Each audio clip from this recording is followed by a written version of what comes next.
Hey up, it's Steve from that old Yorkshire geek. What am I small for? Move myself up a bit. There we go. Welcome to this special episode of whatever you want to call it. It's we're going to watch, hopefully, going to watch SpaceX launch for the fifth time their Starship rocket and super heavy booster. Fingers crossed. Initially, I was supposed to start the show about 30 minutes before launch, but they've put it back a bit, so we're about 53 minutes from launch now. So, but anyway, I will add my streams I've been watching. I'm watching. Here it is. There it is. Hang on. Where are we? Oh, whatever. It'll do. Get rid of the chat. That'll do. Where are we now? Just bear with me. There we go. That's what I'm trying to do. Right, so we're watching NASA spaceflight. I've put the link in the description. But before we start, don't forget, like and subscribe and all that stuff. Share the videos, drop a comment, join in the live chat and all that jazz. I'll make sure we're live on YouTube. Yes, we are. We should be live on Rumble.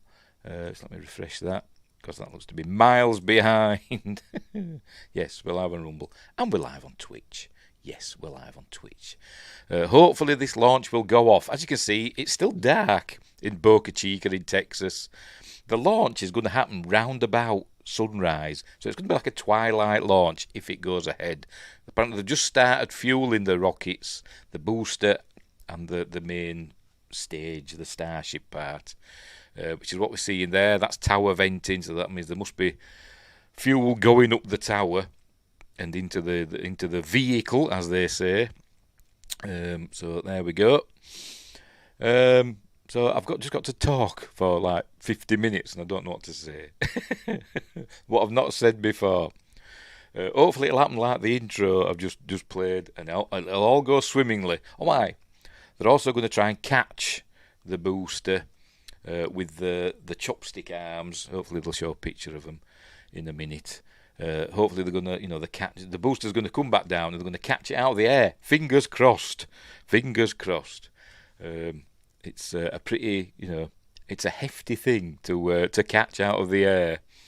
It's the largest vehicle ever launched to go into space. Bigger than the Saturn V, bigger than SLS.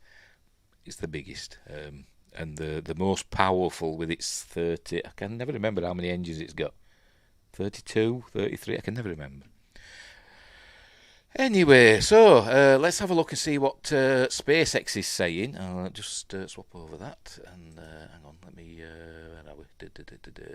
Get rid of my bookmarks bar. There we go, looks a bit better, doesn't it? What's SpaceX saying? Let's refresh their page on X. What they're saying. There we go. Starship team is good for propellant load, and weather is looking ideal for today's flight test. Apparently there's going to be not a cloud in the sky. Launch webcast will go live in about 35 minutes. That's the thing there. I've put a link for that in the description as well. Just refresh it and see if they've changed anything. No, it's going to start at 12:45. They usually start, 10, 15 minutes before launch. And liftoff's currently tagged for 7:25 a.m, which is round about sunrise, apparently. I think somebody said 7:27 for Boca Chica. So, is there any significance in that? I don't know. But anyway, it'll look nice, I imagine. But that's all we know so far. Has Elon said anything? Let's refresh Elon's X page. Has he said anything? No, he's not added anything new for a couple of hours. As far as I can tell, unless there's something in his stream. No, there isn't, not for a few hours. Anyway, so there we go. Right, let's go back to them, see what's happening. Oh, look, they're selling patches. They've got some cool merch. There's NASA spaceflight. But cool patches, look. I've got some patches here, look. Which I keep forgetting to use. I've got one on one of my jackets. There we go. That old Yorkshire Geek patches. I don't know what to do with them. Because they cost a lot of money. And I don't want to just give them away because I'm a tight ass. Anyway, it's a cold Sunday morning here in Yorkshire. Well, sorry, Sunday afternoon now. It's 12:36 p.m. So I've got the fire on behind me, and I've got a long-sleeved Queen t-shirt on, or shirt, whatever. As I said, I'm just going to be waffling for a bit now. shall we have a listen to see what they're saying? I'm going to have to make myself a bit smaller, aren't I? I'm watching it on my big screen as well. When the launch happens, I'll switch over to that, the official SpaceX feed, which is usually a little bit behind, a few seconds behind the NASA spaceflight one, but whatever. But anyway, just let me adjust myself. Just bear with me.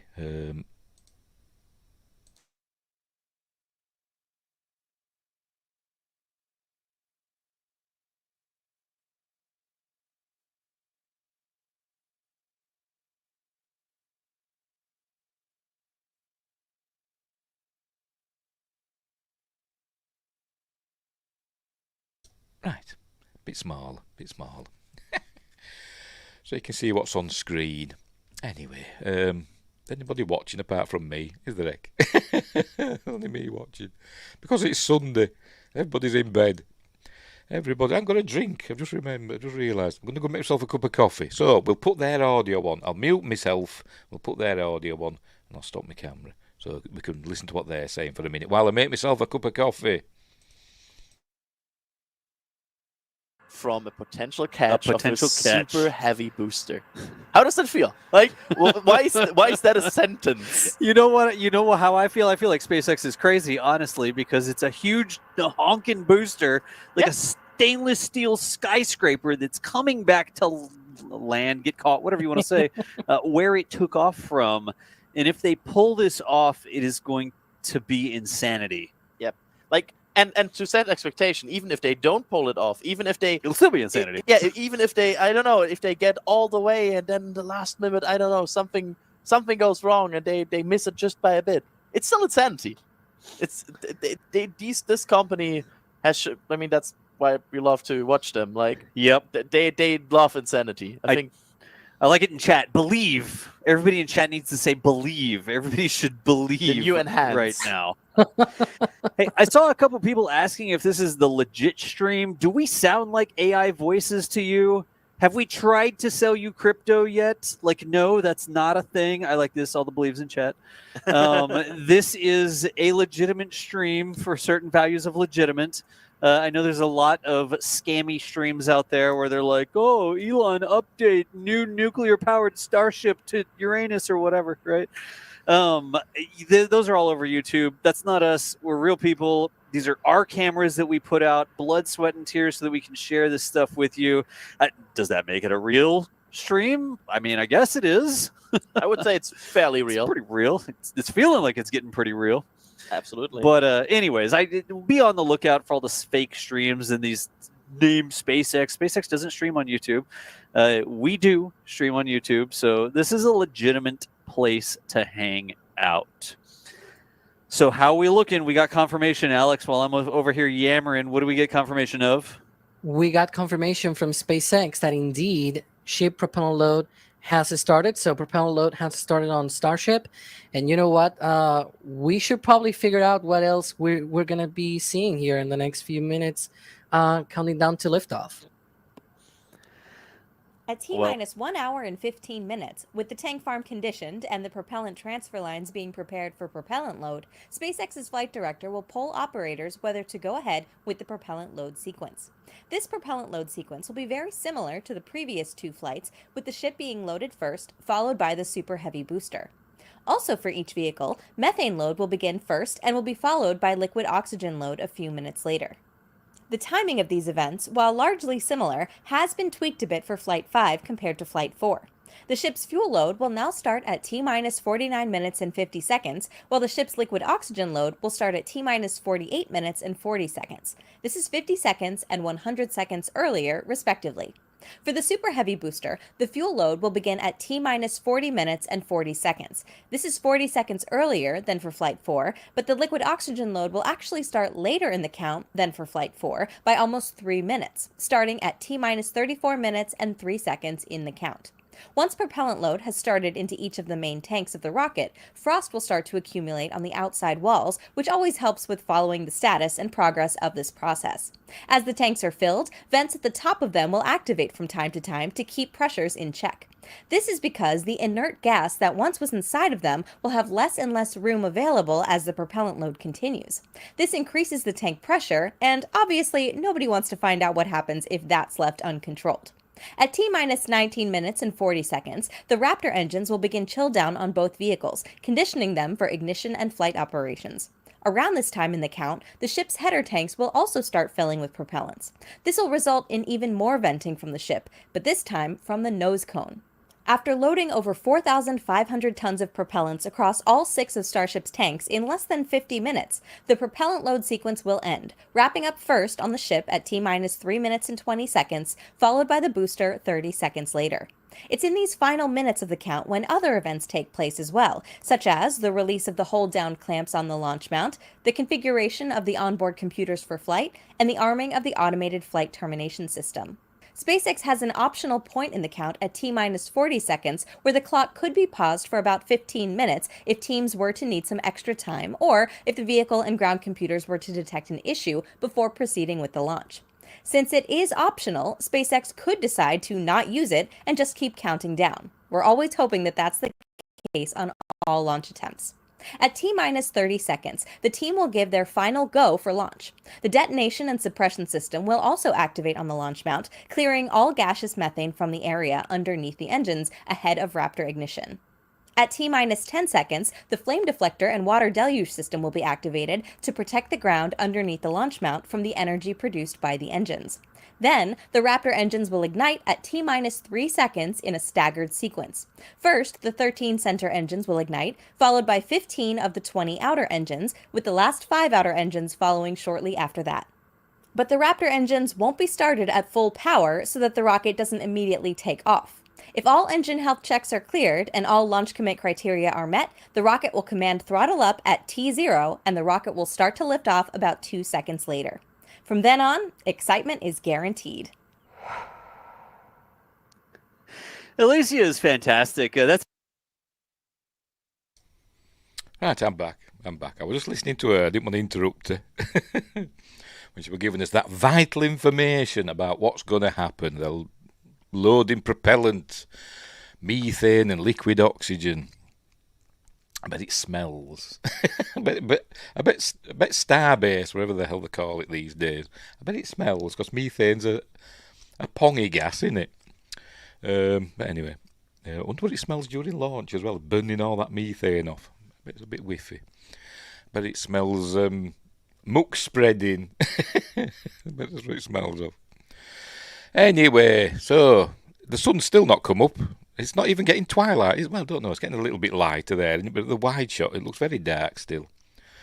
And it's only 40 minutes from launch, so it'll suddenly get bright all of a sudden, I bet. I bet it does. Anyway, you can see they've started propellant loading. A frost line has appeared. So that means that they're loading the super cooled, whatever she said for first. What did she say? Methane? I've forgotten.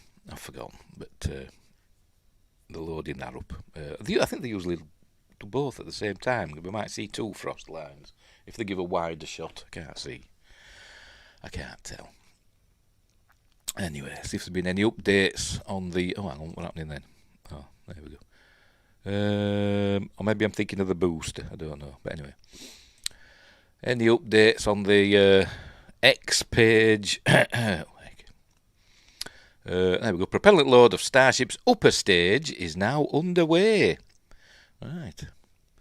So, cool.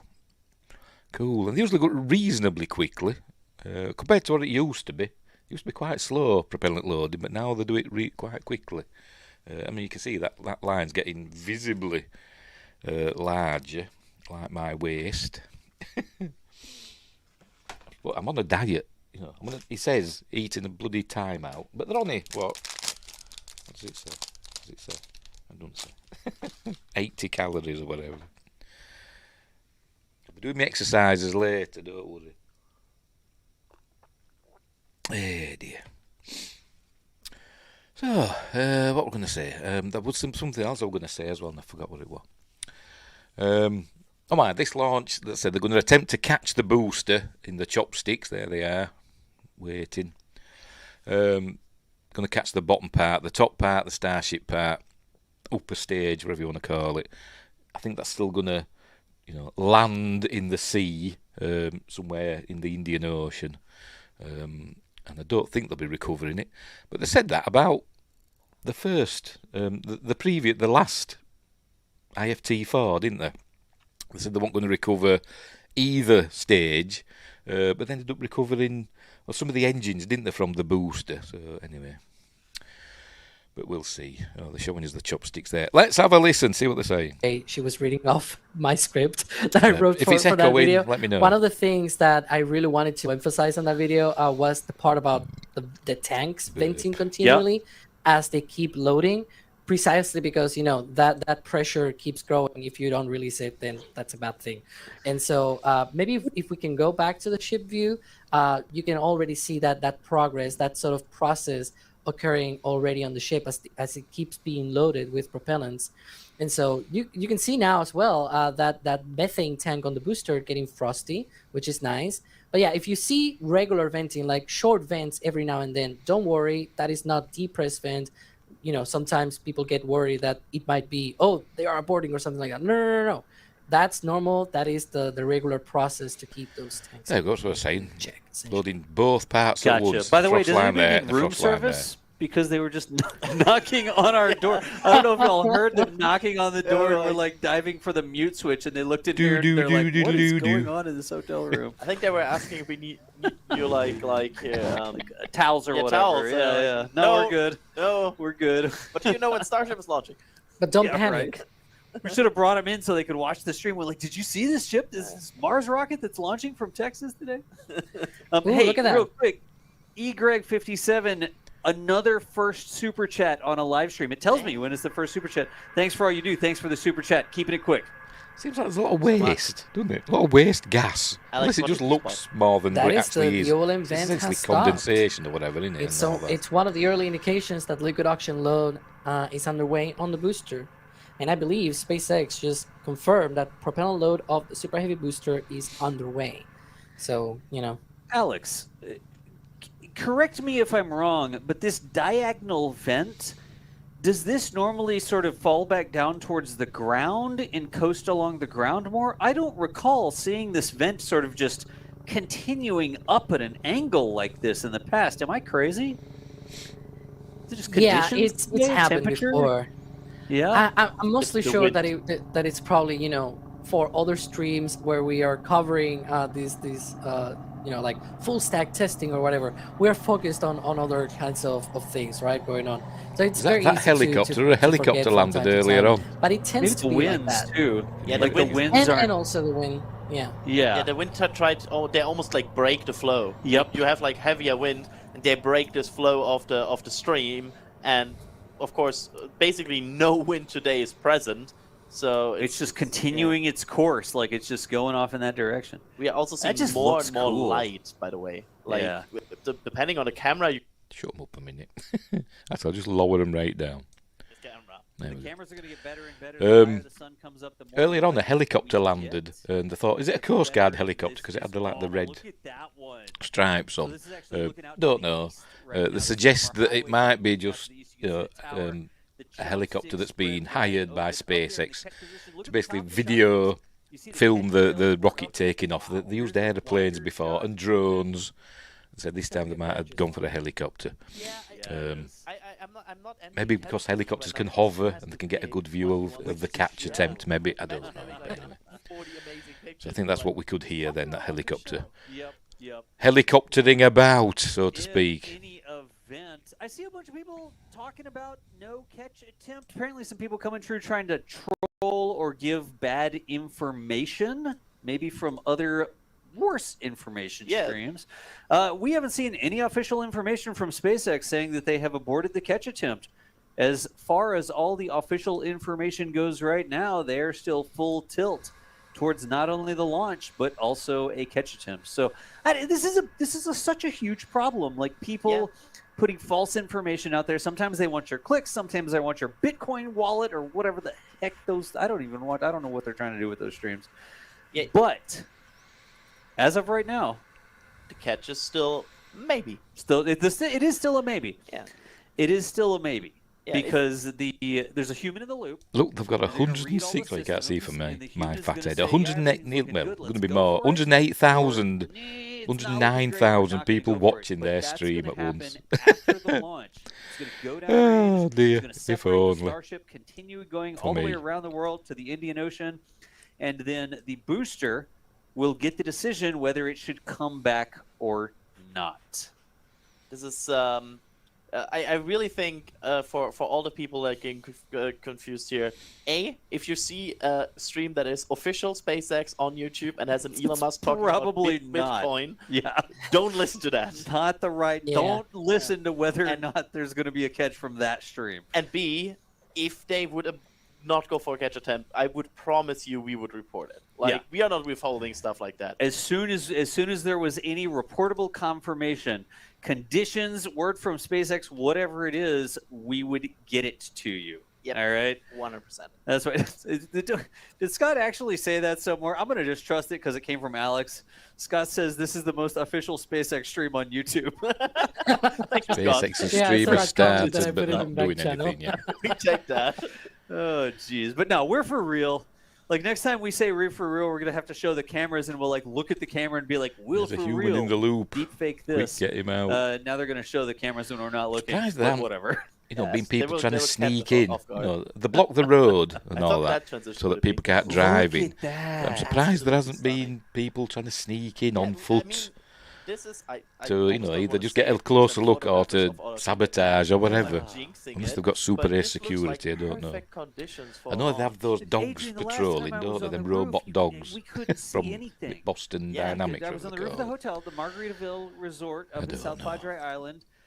Fantastic place to watch the launch from, unless it's foggy. He'll have his own And robots that day it was there foggy, and we as didn't see guards, anything, I bet, but look at armed this to the teeth. today. I'm not sure if our photographers are listening, but I wonder if because there are some on the roof right now, right? There's Yeah. actually quite a few folks up there. So I wonder if we could get like a picture from them of like how is it looking. That would be interesting to see. Oh, Now, this isn't I don't know that this is the photographer's camera. This might be just the 24/7 camera Yep. up there that gets to rust in the salt air, not the nice equipment. That is, like some of the cameras we have out there 24/7, 365. They're live all the time. Starbase Live is our 24/7 stream that's been going for multiple years now. There's thousands of people a day chatting about what's going on over there. But we have cameras that are not as expensive because they rust like crazy. And then we have nicer cameras. He is We on just his own turn them on and off, T800. right? as we show these different things. So this is a view live from the hotel right now. it looks almost like it's like a beam of fire on the left because there's Yeah. like lights interacting with there. By the way, Starbase Live started 3 years ago on the 12th July 2021. Thank you. That's getting They're going. getting That was the ready day I joined on NSF. SpaceX. Really? Yeah, I No joined on the kidding. day SBL started. Huh. I built it for months before that. Yeah, I It know. took a long time to build all that stuff out there. And then you join. Nice. It's good to have you. How many people are hanging out with us now? 110,000 people? That's crazy. They're crazy. Nev- But they're kind of crazy. Never imagine like it's always if you see the number of YouTube, it's one thing, but imagine 110,000 people like It's like in a in a stadium. stadium. Like that's a proper stadium, like full. That's a sizable stadium. Folks, if you're new to the channel, this is what we do. We're NSF, NASAspaceflight.com. We started as space enthusiasts. We love rockets. We love space. We report on all the different things. And things just sort of coalesced. We started putting videos out there. A lot of people were really interested in this. Started showing up. You should so build an now, Ed for 209. multiple I'd buy years, that we have for been $1. sharing Exactly. what's going on Well, in spaceflight. We do SpaceX. We do Starship. see what they're saying on we do Falcon 9 SpaceX's, flights out of the Cape. SpaceX's feed. Right. Showing video. Oh, it'll come on now. After launch. But either way, excitement is definitely guaranteed. 29 Definitely. minutes. Today's Starship features a completely reworked heat shield with stronger tiles and a secondary This is layer, the official which feed. is Links an in the extra layer of description. protection for the ship that will protect from any of the missing, that will help protect if there's any missing or damaged tiles. Now, not only did we replace the entire heat shield with our newest generation of stronger tiles for today's flight, we'll also be flying a handful of aluminum tiles that are there to help the team understand the thermodynamic environment during re-entry. If you were with us for Flight 4, you'll know how hard those heat shield tiles worked during the ship's re-entry. Did they ever? As you can see there, they worked incredibly hard. This big heat shield rework that we're talking about promises to increase the likelihood of Starship being better protected during controlled re-entry as it heads towards its flip maneuver and landing burn for a soft splashdown on target in the Indian Ocean, just like we did in Flight 4. And we'll have to wait and see. Keep your fingers crossed, but we may have some new views in store for you today as well. Cool. Right, like all test flights, we want to learn as much as possible, and views of Starship during all phases of flight help us to keep improving the vehicle for recovery and reuse. I think they'll ever do thinking forward two to when launches Starship at a is flying time. regularly, The two it will take launch the towers. heaviest payloads to space, That'd be cool, wouldn't land it? humans on the moon again after more than half a century, and ultimately fly people further into space than ever before. And getting there will require us to rapidly iterate and fly often, which is why we're working so hard to scale operations at Starbase. Yeah, the faster that we learn now, the faster we can improve and evolve Starship to achieve reliable flights and rapid reusability. Before they put We've been people designing this vehicle from day one to realize a vision of his having an robots in. entire city of people Bet he on Mars. does. Something we know will take launching millions of pounds of cargo and equipment into They'll be space, the first spread to go across to thousands of Mars flights. with his robots. This future will require many Starships that can fly again and again, and today's flight is a critical step on that path. So buckle up your seatbelts because here we go. The moon and Mars are not nearly as far in the future as you may think. In fact, we're planning to send Starships to Mars as soon as 2026. You might be familiar with the Starlink Unmanned. logo, and there you can see it on your screen. It's an iconic representation of the Mars transfer orbit, also called the Hohmann transfer orbit. This is how fundamental Mars is to SpaceX.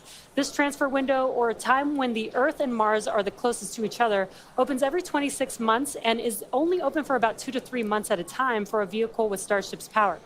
And it just so happens that the next Mars transfer window opens in 2 years towards the end of 2026. Yeah, lining up a launch to Mars is similar to how we launched to the International Space Station, where we time launches to match the station's orbit. If we didn't do this, we'd need more propellant and more time to get there. Interesting thought, Exactly. isn't it? So the first opportunity just that we have to unveils fly these Starship amazing to Mars, robots we all of a plan sudden. on doing it. These first flights to I mean, Mars who saw will be that coming? uncrewed and will Not me. test the reliability of landing intact. If those landings go well, the first crewed flights will follow soon after. So it's safe to say it's all happening, and flights like today's are what's going to get us there. Not only have we made several improvements to the Starship flying today based on what we've learned from our last flight, including extensive upgrades to Starship's hardware and software, we've also made improvements to the launch tower and catch mechanisms. And if you've noticed in some of the live views this morning, our teams have completed stacking the second launch tower, which will be coming online next year. Having 2 operational launch towers paired with ships and boosters rolling off the line in our new Star Factory will allow us to increase our flight cadence and test even more rapidly. And just a few miles away from the 2 towers, things are moving really fast at the heart of Starbase. Star Factory is rapidly coming online, with production teams already using the space as construction continues. The 1 million square foot Star Factory brings many parts of the manufacturing process under one roof for the first time, enabling moving as much system integration work as possible earlier in the build process, with the goal of eventually producing hundreds of Starships a year. That's crazy. It's such an impressive building. So, for example, teams can assemble an entire nose cone structure of a ship into a single piece and work on its internal systems all in one place. So if you're working on Starship and you have a question about the steps that you're working that happen before or after yours, instead of having to leave the building and go and find the person or the team with the answer, or waste time sending an email and Why do waiting you for build the these response, rocket launching odds sites are in you're nature right next reserves? to that Same person over or at team, Cape Canaveral, isn't it? and now you're Weird. working right alongside them, so you don't have to wait for a response. Yeah, exactly. It makes it a lot more efficient and faster to communicate. So not only are we rapidly iterating on these spacecraft themselves, but we're also innovating the way that they're made. It's almost too much to keep up with. We're also posting It is an exciting updates time. on our It is. I account get on really X if you excited can't about keep all up. this stuff. That'll help you. So if you don't already, make sure that you follow us at SpaceX on X. And I have a feeling it's going to get pretty busy. Oh, that is definitely an understatement. And it's definitely going to be very exciting today. So with that, let's meet today's Starship on the pad. Starship features two major parts, 12 the ship, which has ship 6 Raptor engines, and the Super Heavy 30? booster, which I has can't remember. 33 Raptor engines. The current iteration of Starship is essentially an experimental vehicle flying forward development. With a few planned upgrades, Starship will have 3 times the thrust of Saturn V, plus the added benefit of full reusability. Starship 2 will be capable of carrying more than 100 tons to orbit, and Starship 3 will be able to lift more than 200 tons to orbit. The amount of mass we're able to launch per rocket is crucial to creating a self-sustaining city on Mars.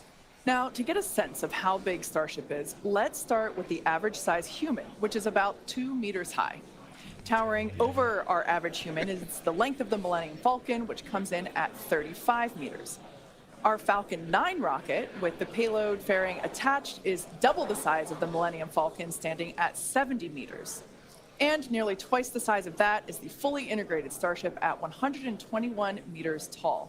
The ship itself is about 50 meters tall, and the Super Heavy booster alone stands about 71 meters.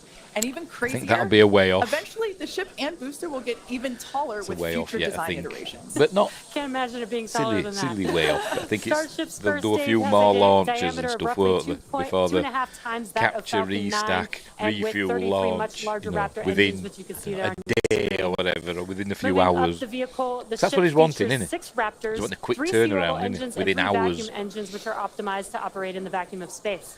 The ship is designed for vertical takeoff and landing on any hard surface, like the surface of the moon.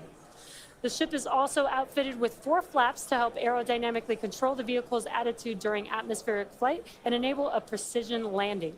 To reach full reusability, ship must survive entry not just once, but over and over again.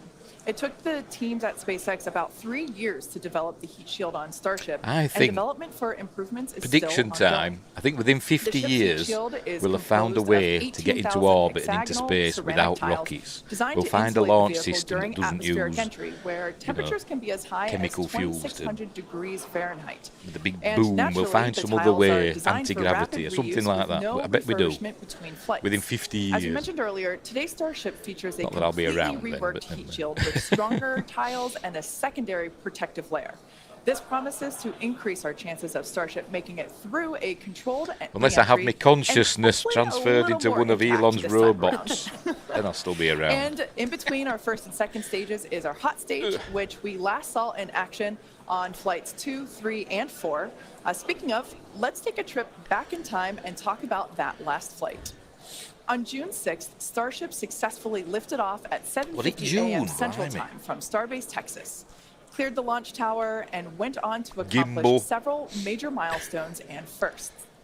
As you can see there, Super Heavy booster lifted off successfully and completed a full duration ascent burn. I love the view of the sound waves there. Following separation, Super Heavy booster successfully completed its flip maneuver, boost back burn as well to send it toward the splashdown zone, and it also jettisoned the hot stage adapter, as you can see there. We don't have to jettison that adapter in future iterations because it'll be a different design.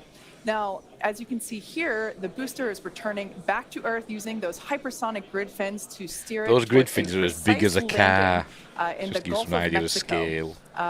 The footage that we have coming up here, there it is from the buoy. I still remember seeing this on X for the first time, and it was so incredible to see that booster coming down, ending its flight with a soft splashdown 7 minutes and 24 seconds into the flight, and the crowd went wild. And so did we. Starship's 6 second stage Raptor engine successfully powered the vehicle to space and placed it on a trajectory that would re-enter less than 1 orbit later over the Indian Ocean. And I called it following quite the first early phase on in last space, time when I Starship saw. re-entered the Earth's atmosphere, successfully When I making saw it this through happening, phases I of thought, peak heating and "Weck, max that's not aerodynamic good." pressure, and demonstrating the ability to control the vehicle using its flaps even while earlier descending than through this. the atmosphere at hypersonic speeds. And of course, Starlink But somehow launched it survived. Starship Somehow once the again flap enabled kept real-time working, even though it would telemetry have and burnt live off. high-definition Like that video look. throughout every phase it of still- entry, with still external landed cameras providing the views sea. all the way to the flight's conclusion. Flight 4 ended with Starship, with, again, the crowd going bonkers, with Starship igniting its 3 center Raptor engines and executing the first flip maneuver and landing burn that we had seen since our sun's high coming up altitude nicely campaign. now. And that was followed by a soft splashdown of the ship in the Indian Ocean. I bet they ignite 1 the hour rockets and 6 just as the minutes sun peaks later. over the horizon. And we just were see it, all just see it. glued to the monitors, They'd watching start the playing little Dust flap Spake that could Zarathustra the just whole about way everything. down. Sun will Seeing just the peek landing out burn and and splashdown was an incredible moment for the entire Probably. SpaceX team, and we'll be looking out for many Maybe. more of these incredible moments today. All right, so while today's mission profile is similar to Flight 4, we got a couple new test objectives, including catching the booster back at the launch tower. In about 18 minutes from now, Super Heavy will ignite its 33 Raptor engines That's gonna and be lift off from nerve-wracking. Starbase. A little more than 2.5 minutes into flight, the Super Heavy booster will separate from the ship in a hot stage Well, let's separation. listen to them a minute. After that separation, the booster will perform a flip maneuver followed by a boost back burn. And about 2 seconds after that burn ends, we'll jettison the booster's hot stage. As it heads back towards the ground, the booster will either attempt a landing, will have a landing burn, but then will either return to the tower or splashing down in the Gulf of Mexico. Meanwhile, the ship's engines will remain lit for just under 6 minutes during its ascent phase before shutting down for the coast. The ship will coast for about 40 minutes or so, reaching a peak altitude of about 213 kilometers. After that coast phase, the ship will be attempting a controlled re-entry, including a flip maneuver and landing burn, like we saw on Flight 4, just before splashing down in the Indian Ocean. Now, we say attempting because, again, this is just a test and nothing is guaranteed. Except excitement. Well, of course there is that. Now, both the booster and ship have to contend with some extreme conditions on re-entry, which is where those heat shield tiles will be put to the test. For this flight test, we do not expect to recover any hardware from the ship. With the exception of Falcon, this is no different than what happens to most rockets flying today that are expended, meaning that they fall into the ocean after completing their mission. Eventually, we will return and reuse Super Heavy boosters and Starships as we do today with Falcon 9 and Falcon Heavy boosters. And in fact, we've landed Falcon boosters 352 times the today. drones out. Man, These shots, I hear you aren't they? say that number, and that is just wild. I still I've remember got a the night, drone over there or somewhere. at I least dare most use of the night, that Falcon Heavy, tried using it once for the in first the house, time, and it and still it just feels all like went mad. yesterday. And Yeah, couldn't definitely control one it. of my favorite I dare use it moments at outside in case it SpaceX. all goes wrong and I returning lose it Super or Heavy break it. promises to be an even more impressive sight and a Funny huge moment on the road to rapid reusability. Yeah, speaking of rapid reusability, future Starship designs will give Super Heavy boosters a lighter weight and integrated hot stage intended for full reusability, which will mitigate the She need thinks to jettison the that's hot good now. stage like That- we'll do I today. think she thinks he's Lara Similarly, Croft, even though doesn't she? ship recovery is not expected, the telemetry and data we receive all the way to the end is what we're hoping, or excuse me, what we're looking for, and is what will get us to a rapidly reusable Starship of the future. Yeah, exactly. In other words, just like previous Starship flights, the payload for this mission is the data. All right. Now that we have a handle on today's flight test, let's check in with Dan, who is right in the middle of the action. He's just a few kilometers from Starship on the pad. How's it going, Dan?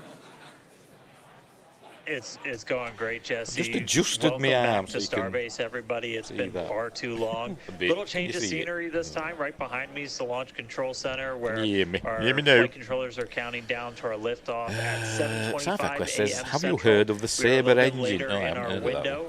The main reason is we're Haven't heard working of to that. clear out the range. Have not been tracking any technical look it issues up. so far to preclude that launch. So 7:25 a.m. Central, 12:25 UTC is where we're marching down to. As you can see, we're actively loading propellants on board Super Heavy and Starship. Liquid methane for your fuel, liquid oxygen for the oxidizer. All right, there we go. Yeah. Prop load on the ship started at about T-minus 49 a different minutes. sort of Booster engine. T-minus Is it 40 minutes.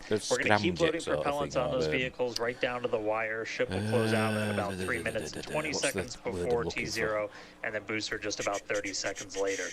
Now, with our startup sequence, it's going to look very similar to what you saw on Flight 4. I'm looking at it on Wikipedia. This booster and its static fire. We're going to see the Raptor start to make fire at about T-minus 3 seconds, and then we'll start them up in 3 different banks. Pulse wave. First inner 13 will fire, and then about a second later, 15 of the outer ring engines, similar and then to about that? 0.8 of a second after that, those final 5.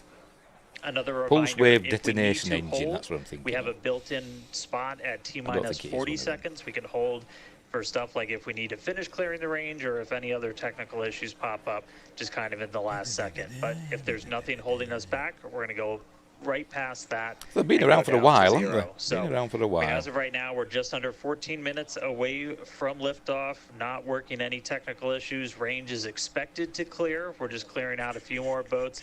And as you can see, the weather is perfect. We had 100% go for launch from the weather officer, so that was pretty unprecedented and something we really like to hear. If we're not able to go today, since we are loading prop, it would likely be about 48 hours before our next attempt. Do you think they'll be more likely, though, for today?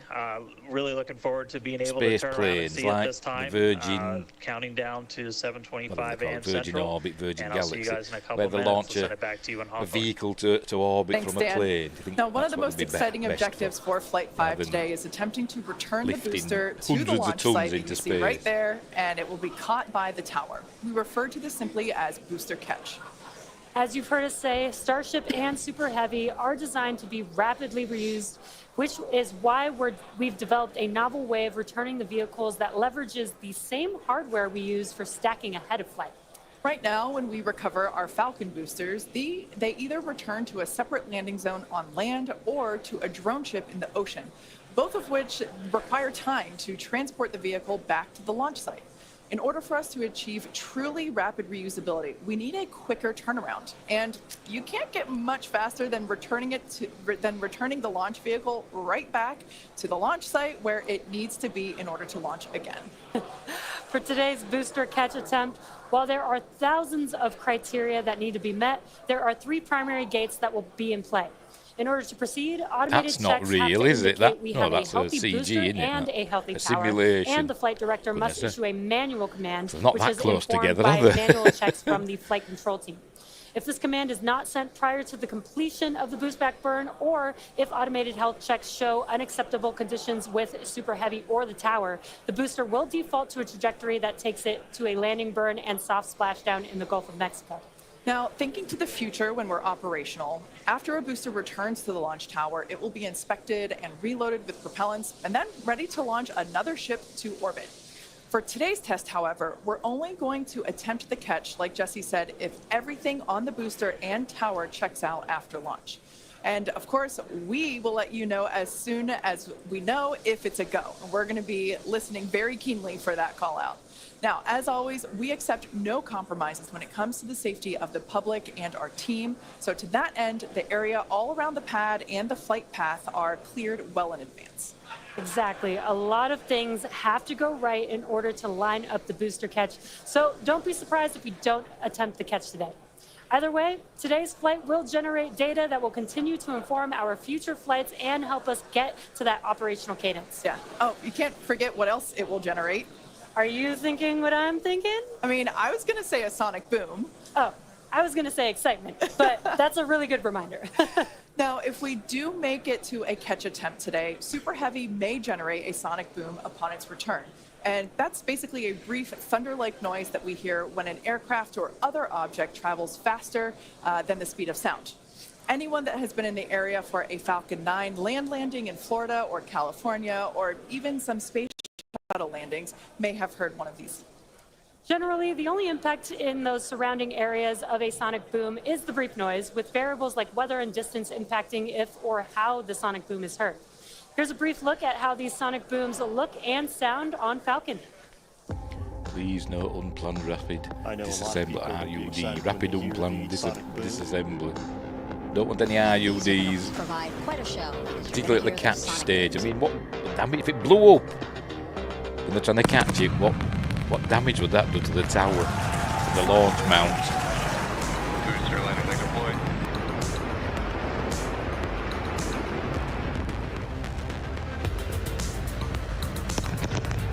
That sonic boom is great for us. That thunderclap broke the sound barrier.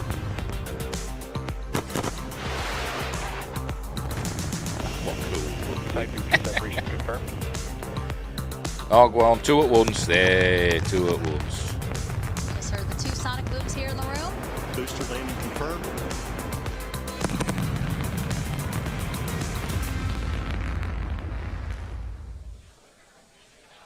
As our test flights continue, we plan to demonstrate ship-to-ship propellant transfer, Nearly fully loaded.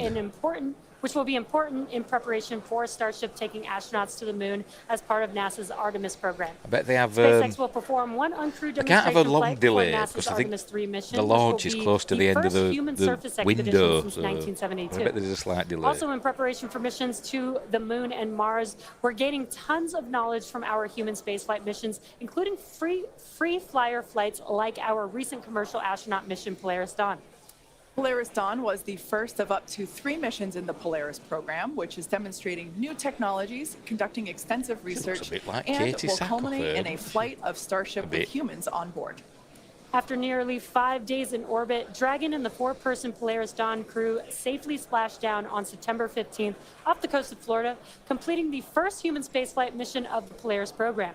The Polaris Dawn crew performed some incredible firsts during their mission. Dragon and the crew reached 1,408.1 kilometers, the highest Earth orbit ever flown, and the farthest humans have been from our planet since the Apollo program. The crew also performed the first ever commercial EVA, or extravehicular activity. And as you can see there, they were wearing the new EVA suits that we developed here in-house. This was an incredible moment to see Jared and then later Sarah emerge and perform this EVA with Earth behind. Now, in addition to this incredible spacewalk, they also wasn't really a conducted about spacewalk, or it 36 was research space. studies and experiments from 31 Poke partner myself out of the institutions, hatch including NASA. and then go back in. And in addition to all of that, Still they cool, also though. tested Starlink laser-based communications in space. The data gathered from Polaris Dawn missions is invaluable, much like the data that we're going to see after today's spacewalk flight test of Starship. So we're coming down to T-minus about 7 minutes. Let's check in with Dan. Hey, thanks, Kate. So yeah, we're right at about 7 minutes away from launch.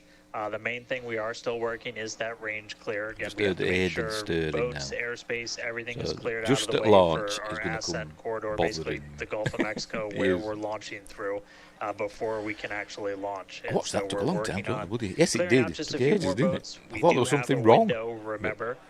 So if we they've got to be end super up safe, holding and it there's all like a the T-minus checks and 40 stuff seconds, into we them, can making hold sure for everything's several okay. minutes, allow those boats to get out of the way, and then we can launch. Our window is from 7 to 7:30 Health and Central, safety. so we don't have a huge amount of time today, but we do have some margin if we need to work with it to still get off the ground today. For now, though, we're coming up on finishing prop load on both vehicles. Header tanks are pretty much topped out on the ship. Those are going to be used for its landing burn. And again, we're going to be closing out all of the prop load at about T-minus 3 minutes, 20 seconds for the ship, and then just 30 seconds later for booster. One kind of cool thing to talk about, so the folks in launch control behind me, after liftoff, they're going to have some pretty special tasks today. If we're going to go through with the catch, they're going to be doing some really detailed inspections just visually of all of the different tower systems, a lot of those things that we upgraded, just to make sure that we are in the right posture to actually proceed with the catch. So they'll be working kind of fast and furious behind the to a scenes little bit, didn't it, particularly around the hand there. It's manual awkward, command to send the booster hands, back. So if we hear that command being sent, that's going to be just the roof's going to come off. That's going to be a really exciting. They'll figure moment. it out. So otherwise, if we don't go today, as you guys talked about, there is a chance. And if we don't send the booster back, we'll do a landing burn and a splashdown in the Gulf. And then that's just another landing burn to gather more data, learn more lessons from, and then we'll come back and try the catch again on the next one. But As of right now, we're coming up on 5 minutes. There is a chance that we'll hold or extend into the end of our window, so don't be surprised if that ends up happening. But if those boats do get out of the way, we are just about 5 minutes away from launch. So I'll check back in just a moment, but back over to you, Kate and Jesse. Thanks, Dan. Our rapid iterative development approach has been the basis for all of SpaceX's major innovative advancements, including Falcon, Dragon, and Starlink. Today, we're testing hardware and systems, and we need to know how they perform under the most extreme conditions. We'd much rather find the bugs now during testing than later on when there's more on the line. And to reiterate, while we do determine an acceptable level of technical risk on our vehicle and pad in order to learn as fast as possible, we accept no compromises when it comes to the safety of the public or our team. So that is to say, this is only the 5th of many future flight tests of Starship before it becomes fully operational. You might remember the Starlink panels that are incorporated into Starship, and you can see them there on your screen, those rectangular panels on Starship's nose cone. Starlink brings us epic views in space and on re-entry, and also helps deliver us the critical flight data engineers need to continue development. In addition to enabling our rapid iteration on Starship, Starlink is also enabling life-saving communication here on Earth. SpaceX is sending tens of thousands of Starlink kits in response to Hurricanes Helene and Milton, and providing free service through the end of the year to support recovery efforts. The Starlink team also worked with T-Mobile to activate our direct-to-cell satellites to provide basic texting on T-Mobile and emergency alerts for all phones and carriers of those in affected areas. If a phone connects to a Starlink satellite, it will have 1 to 2 bars of signal and show T-Mobile SpaceX in the network name. SpaceX's direct-to-cell constellation has not been fully deployed, so these services are being delivered on a best effort basis. Starlink is enabling life-saving communication here on Earth and continues to help us push the limits in space. In the short term, by providing great views and real-time data on our next few flights, particularly through re-entry, which historically is a blackout period for all communications.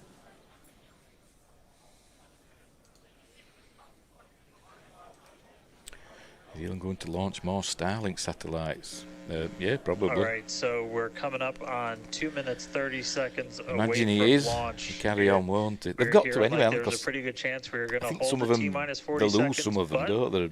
Occasionally, so they've got to replace those, haven't they? We are just a little over 2 minutes away, yes, so they're still a couple more things going to be happening.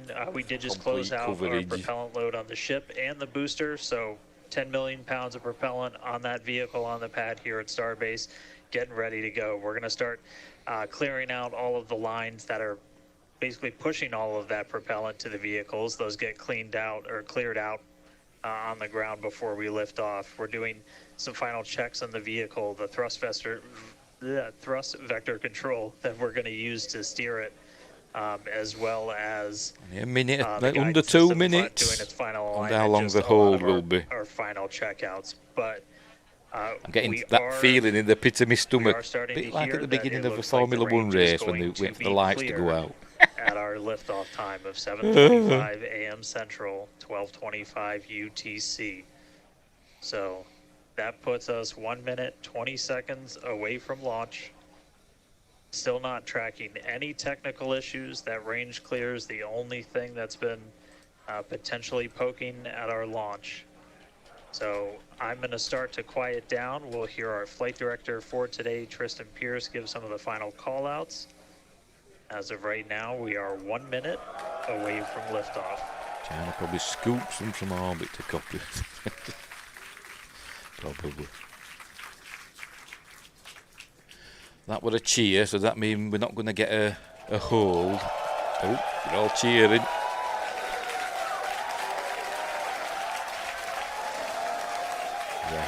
Wreck. So exciting. Flight directors go. We see it happen on there first. They're about. Oh, I don't know though. No, they're not. They're actually behind for once on there. Best words you could possibly hear, 20 seconds away from liftoff.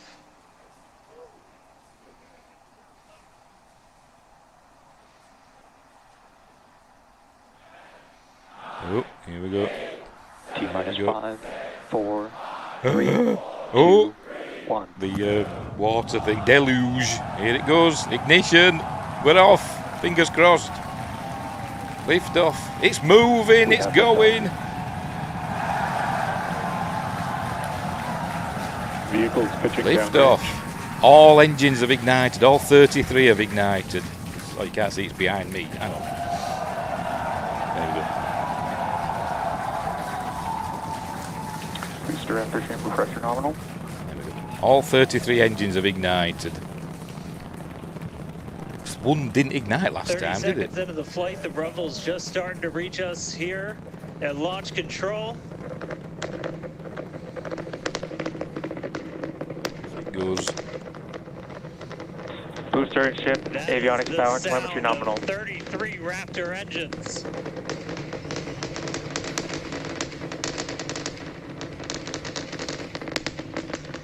It looks very smooth, doesn't it? There's not a lot of debris falling off either, is there? Like we usually see. Is that a bad sign? Pass through the maximum aerodynamic pressure, the most stress the vehicle's going to see on the way uphill.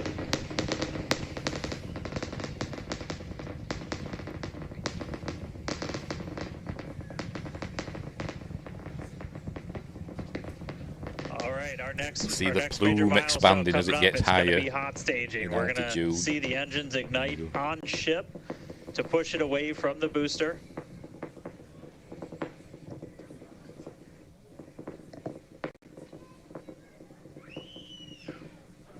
I'm screaming.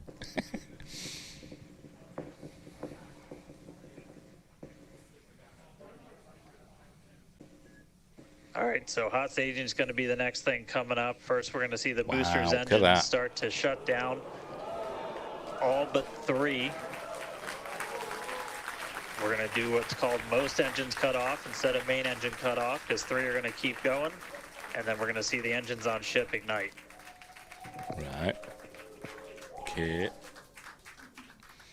Right now, the tower team is doing their go, no go.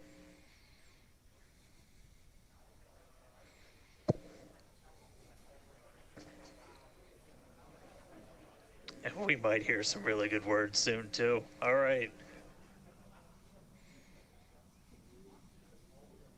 Can still see it up behind me. That is one of the most gorgeous things I've ever seen in my entire life. Oh, there they go. There they go. The engines have shut down apart from 3. We'll see the other engines over here. There we go. The Starship engines ignite. Stage separation. Booster stage separation. Hot stage separation confirmed. I'll get rid of myself. Ship under its own power. I'm seeing 6 out of 6 Raptors lit. Hopefully, I got a booster on the way back to me. I'm going to send it to you guys in Separation. Oh, man. That was absolutely incredible. I loved how the crowd... Chamber pressure is nominal. Crowd here in Hawthorne all went, is that it over there? First view of the blue flames from the booster. See the booster. That's the booster over there, isn't it? That right dot there. First stage, this is the Starship, obviously. Is now making its way back to the launch site. Again, we are... Ship, avionics, power, and telemetry nominal. The booster and the tower are both performing automated checks to make sure we are go for the booster to return to the launch pad for that catch. And once those are complete, the flight director... Boost back burn, shut down. Flight director is good. Boost back burn. Can't do that. We did hear that the tower is go for catch, so that was one of the big criteria we were looking for. This is on the Starship, isn't it? This because of the thing. UFO there, look. To hear that the we'll wait to hear that the go for catch has been sent. Beautiful view here from the ship. And so exciting to hear that we got a go for booster catch. That means it's going to be a really exciting morning. Again, the booster is making its way back towards now land in order to make that catch attempt in the tower. So incredible to see these views. You can see the ship on the right-hand side of your screen. All 6 Raptor engines are under full power. Still Once again, accelerating the as the ship, Starship. the booster is making its 130 way kilometers high back now. to the launch site. We are going to try and catch it using the chopsticks on the launch tower, the exact same tower that it just launched from. What's that? Just, wow, 5 minutes ago. Is that the ring? Is that the... Yeah, and the booster. Starship on nominal Guys, trajectory. I can confirm the command was sent for the booster to come back.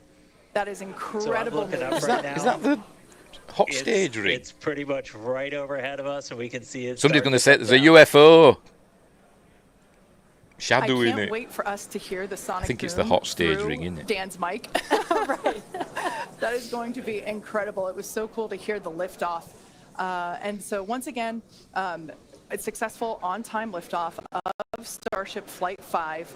The ship has separated from the booster. The booster is there on your screen. It is making its way back to the launch site. We are going to attempt the catch using the chopsticks. We did hear the confirmation that the command was sent to the tower. We are go for catch. It's going to be a entry Guys, we burn. should just be Entry about burn. 30 seconds away from our landing burn. Oh. It's going to happen in 3 phases. We're going to land 13 engines, burn off all of that velocity. Oh, we can see it coming down through the plume. Bloody hell. Is it going to slow down? It's still going pretty quick, isn't it? We're gonna ignite 13 of those Raptor engines, and this view is incredible right now. Bloody hell. You can see how Slow fast down. the vehicle is moving on the left hand. There we go. Slow down, slow down, slow down. It's nearly there. 13 ignited. We're now down to 3 Raptor engines. Blimey. Is it going to work? See those tracks. Fingers crossed. Crikey. Is it going to work? Come on, catch the bugger. Catch it. Ooh. Has it worked? Has it worked? I've got my fingers crossed. They've caught the bugger. They've caught the bugger. Is it going to stay caught or is it going to blow up? Fire suppression system work. This is absolutely insane. On the first My heart's pounding. successfully caught the super heavy booster. My heart's pounding. It is. What an incredible view! Oh. And it hasn't blown up yet. Oh, view there. Still a bit of fat. Put that out. I don't know about you, but we're I hope that goes out. I hope that goes out. I'm sorry, like, even at this day and age, what we just saw, that looked like magic. Oh, wow. Is that good? I hope that goes out. I hope that's not going to cause problems. Should have a drone that's got a fire extinguisher on, shouldn't it? Folks, this is a day for the engineering history books. It's going out. Is it? Oh, This is a live I'm view worrying about that. of the Super Heavy booster as it has just been successfully caught back at the very same launch tower that it just came from. Dan, I love this. You are reflecting exactly what everybody else here in Hawthorne, except maybe a little bit more Still because you got to see bending it with away. your own eyes. How was that? We got it. I mean, like, Wow. I can't even. But I just wish that fire would go out because it's worrying me. I don't just see somebody just go. I am like shaking right now. That was. Yeah, this is not, Yeah, I mean, let's check in on ship. it's hard to believe that. Starship nominal orbit insertion. Starship's in Right, orbit. Exciting news there. Cool. It's hard to believe that, booster isn't the Yes, only burning off. excitement that we have I hope today. so. Just confirmation there. A gorgeous view of I planet hope Earth so. behind the ship. It's And around is the now vent, isn't it? In, As you can in see. the Oh, orbit you that can't we see. expected it to. Picture here. This is just an incredible day. Live views there as the booster vents, some pressures there. That is a live view from the top of the tower looking at the chopsticks. I am still in disbelief. I'm trying to catch my tears, just like the I'm hoping chopsticks that goes off the out. You can see it on booster. this screen here. It has been nonstop since liftoff. And we are all so excited about everything that's been happening so far this morning. With the booster having completed its job for today, that was exciting. We are going to take a short break for the next 30 minutes. We'll return back at T plus 40 minutes while the ship continues to coast before re-entry. Oh, man. And as with previous... Right, we'll go back over to these chaps. They're still live. And so any potential fires like we're seeing there can be put out by just removing the source of the fire, right? If there's Alex, some you see the sparks that are falling out of the bottom there, right? Yeah. There's a problem. I think they will mention got through a it. very fiery entry and landing burn, so it's very... They're venting it, so hopefully they're taking away the... Imagine the value for an engineer to see these sparks and be like, I'm able to look at these engines. Look at that! That's ridiculous. The bottom of the is smoking right now. What's happening? Where's the audio gone? Have they just Imagine being late to the stream and being like, oh, SpaceX is going fast. Buffering. Buffering. Unbelievable. Let's have a look. It seems to be going out now. There's still a bit of flame around the pipe work. I hope that gets sorted. I'm sorry, but... Oh, stop buffering, you bloody silly thing. Let's get it out of HD. By the way, I know we...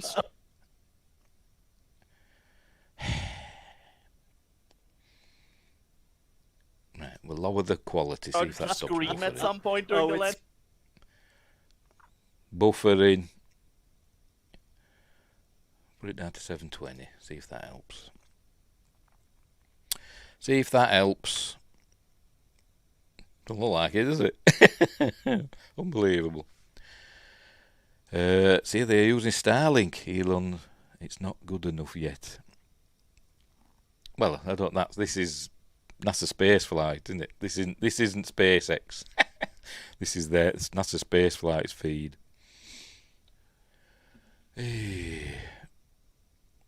This is SpaceX. Fine. It's fine. That fire looks so much better. It almost looks like it's dripped down. There's actually venting coming out. I'll refresh. Yeah, it's opening all. Yeah, we'll refresh, see if that helps. Of those chopsticks, it is not centered.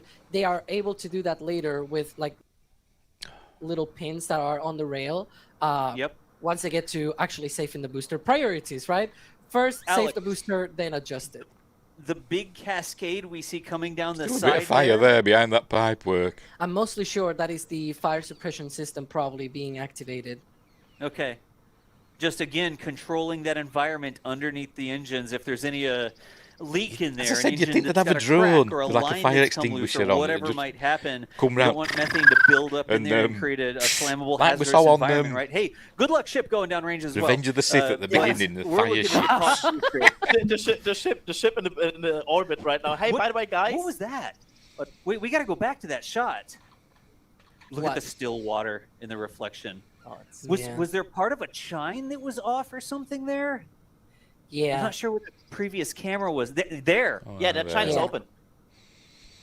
I wonder if that was contact, or I wonder if that happened during the flyback. See, it wasn't a success. They lost the chime. Oh, jeez. I mean, that could have happened because it came in at an angle, didn't it? Did it slightly knock? That is one of the things that I was actually going to bring up here, right? Yeah? We've seen this. This is the first time they actually catch the booster.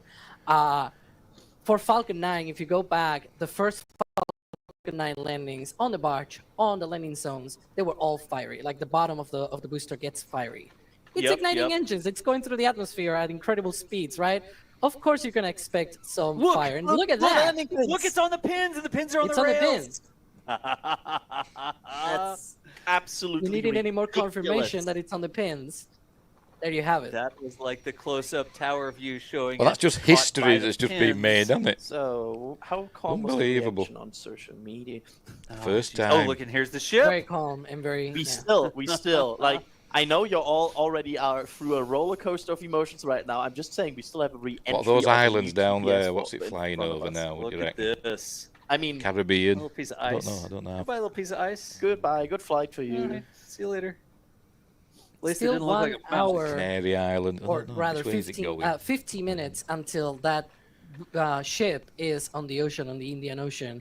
50, like 50, correct? Yeah, 50, exactly, 50. They got the drone out there flying. One thing, once we go back to replays and whatnot, because I'm mostly sure that everybody in the back channels, you know, in the back are preparing those replays.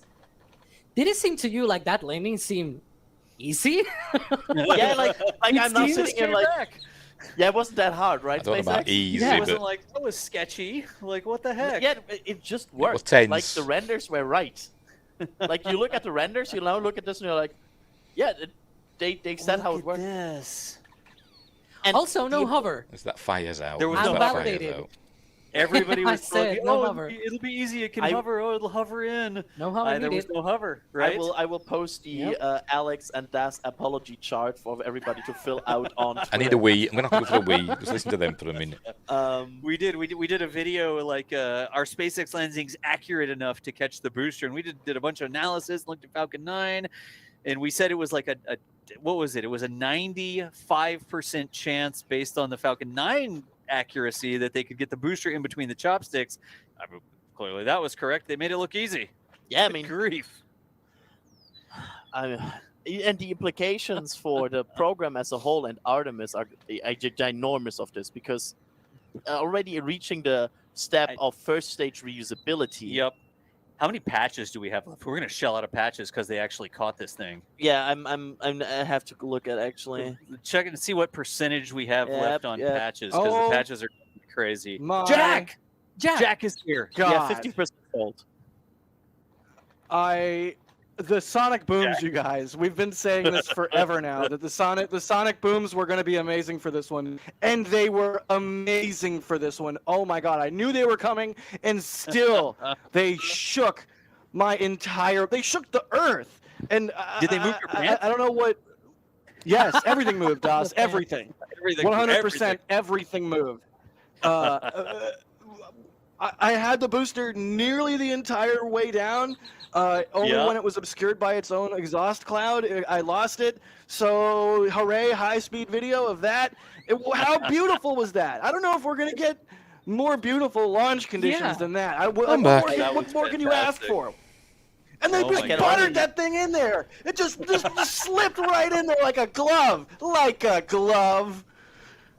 We need to get these all of Like a glove. We saw some things at Ascent, like how they looked, and I'm curious how that looked. Right then. Yep. I have some angles where I'm like, oh, I'm curious how they turned out. Let us know if there's any metal print candidates there. We are working on it. Now we've got to hope Starship re-enters without burning up. Yeah, that's another thing we do to commemorate these. We sell the patches, the commemorative sort of patch But it'll things. be fine. We do metal prints. We'll have all sorts of shots that you can put on your wall with high quality prints and stuff.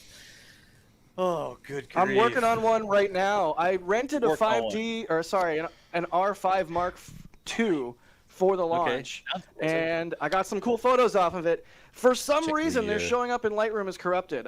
This is what I get for not using the R5 Mark II until just now. But I'm working on some shots from launch. Just stand by. I know Max is as well. I'm powering up some of our field infrastructure. Well, when I say I am, Dan is. Thank you, Dan. We're now down to 3 so that we can pull engines. some rapid turn prints as well. So we are working on the imagery. We're See if we getting see it to that as fast damage. as we possibly can. I'm shaking. I'm literally shaking. You should be. I mean, we're shaking. Yeah, that was I not in my wildest dreams would I mean, this is basically, besides that one little chime, a perfect landing. We're in a hotel room halfway across the world, and we're shaking over here. Yeah, probably some people in this hotel were like, "What is going on?" I thought when they were knocking on the door, what caused that damage? Sir, We're like, no, there's a hot ring Starship launching. seemed pretty close, didn't it? It didn't bump into it, did Drag it? them in here and put toothpicks in their eyes and sit them in I front think of the so, stream would so you? they can They just witness looked close. history happening. You know. Well, normally when you're in a hotel room, it's like noisy neighbors. There's like a kid running up and down the hallway. It's like I don't care about any of that. I don't like. They're used to that. We're the noisy neighbors today. We're the kids running up and down the hallway. So for everybody at NSF, we now have a license for Flight 6 and a most likely no mishap investigation. So I propose Monday or Tuesday as the don't jinx beginning of it. Flight This 6. is still a ship coming back down. The ship has to come back down, yeah. I'm so far, I have to say, I will continue to jinx it because I have been saying weird jinx stuff all stream. Refuel this booster. Honestly, it's going well. We have not. It's going well. Get the next Starship on top of it. So, hey, is there anybody else tomorrow? Jack, go. No, I don't want to talk over anybody. Let's get some more excitement in here. I just want to take a moment. How many viewers have they got Oh now? my God, they did it. 165,000. Oh my God. All right, somebody else talk. I'm going to go scream for a while. 2. Enjoy. Scream. If you hear Jack going in a microphone out at the river spot, that's what's going on. I now imagine him just like standing there, like not even moving. It's just like arms down, like staring at the sky. Yep. And they're staring at the booster that is hanging there. I know Max and D over there on the roof of the Margaritaville Hotel. They're probably processing images and downloading stuff from cards. If they check in as well, Jeff Bezos is like, oh, for God's sake. I don't know who else we might have here, but good grief.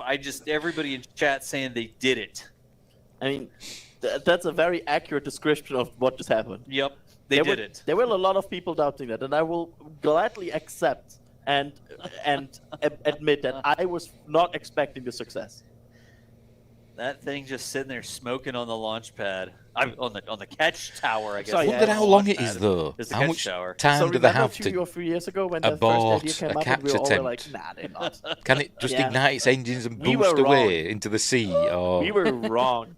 Or is it just committed from pretty high up? I bet it is. Admit it. All the angles and Chat, stuff. for everybody here. When they first announced that they want to try to catch the booster, who of you thought that's never going to happen? Like, admit it. I think things are possible. I don't know that they were going to do it the first time. I really didn't expect it to happen the first time. I thought it might abort or something like that. But they're dialing it in. This is why they fire up these things. It's why they don't sit there and do it on a computer 18 bazillion times without ever actually getting ground truth, space truth, rocket truth. They do the rapid iteration. They make guest, test, and revise, basically. And that is what you get from it. You get the booster there hanging on the chopsticks, lightly smoking from the bottom. I mean, if the worst thing that thing had was China did a bit of fire. That's just how it came back from space. Can we reflect about that? Like, we have had in the history of a spaceflight only 2 rockets being landed propulsively, Falcon 9, and now Starship Super Heavy. Like, how crazy is that?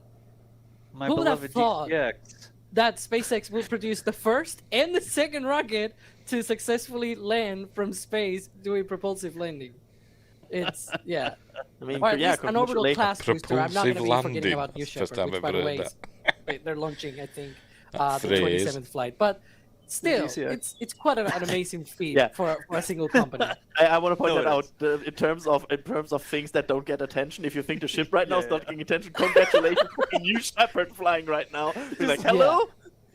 This is gonna be, the meme where there's the kid in the pool and like one kid's being held up and then the other kid's like, and it's gonna be the ship over there getting no attention and it's gonna be the booster being held up by the chopsticks instead of the parent. I think SpaceX Master Race will just steal that idea right now on the front page. Somebody make that and tweet it at us, please. We're on the stream. We can't make it right now. But tweet it at NASA Spaceflight. We cannot open a meme maker right now. So, I mean, the ship is continuing on. Look at the Earth in the background there. That is the flap. Is that the legendary flap position? Well, I think that's there's a ship flap, right? Yeah, Or there's a ship. Yeah, friendly reminder, Jack. Remember that thing that we went crazy over the last flight? That's upcoming. Yep. And y'all, I know the production team is doing 18 bazillion different things right now. They're going to be working on replays. Apparently, they're working on putting cameras in boxes so we can see all sorts of stuff at the same time.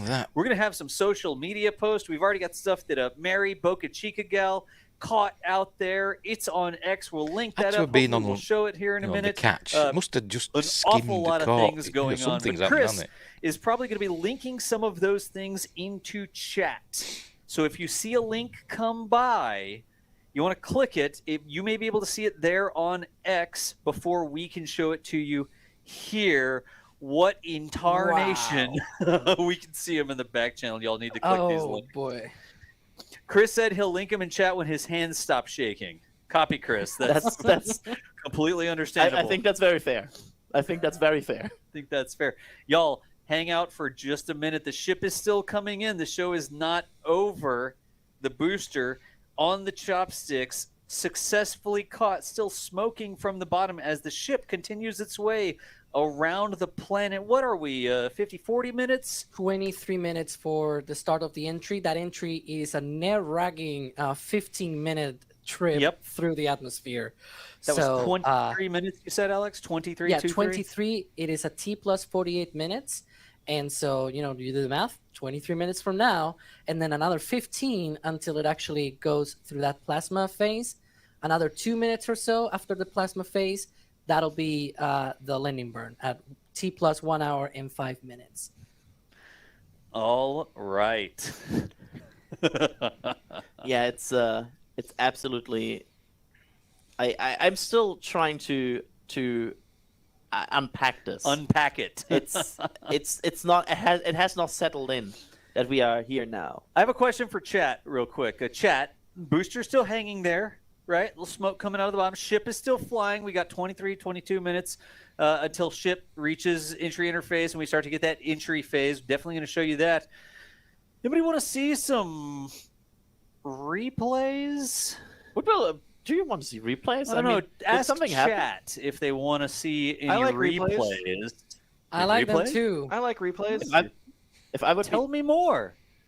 If I would be in the booster team right now, by the way, I would try to race to be on the ground first before Starship. Nice.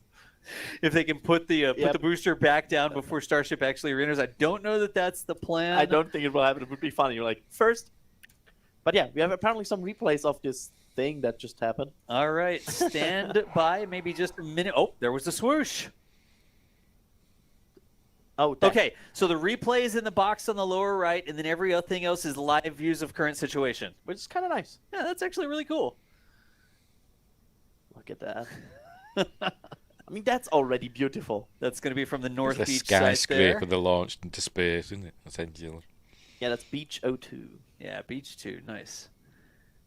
Look at this. The pressure wave gets to us. You saw the pressure waves during the liftoff so clearly. I want to come back and see if you can see it coming across the grass. That was so clear. Oh, the sonic booms could also be visible on the grass. Yep, that was CP11. This is D tracking, I think, for the hot stage there. Look, this is edited together, by the way. How did you edit this Edited fast? together the replay. There, the booster has separated from the ship. Look at that. 5,000 tons. There's the hot staging ring. 11 million pounds. Yeah. 5,000. Could you see it, Jack? The hot Weighs stage ring. fully fueled.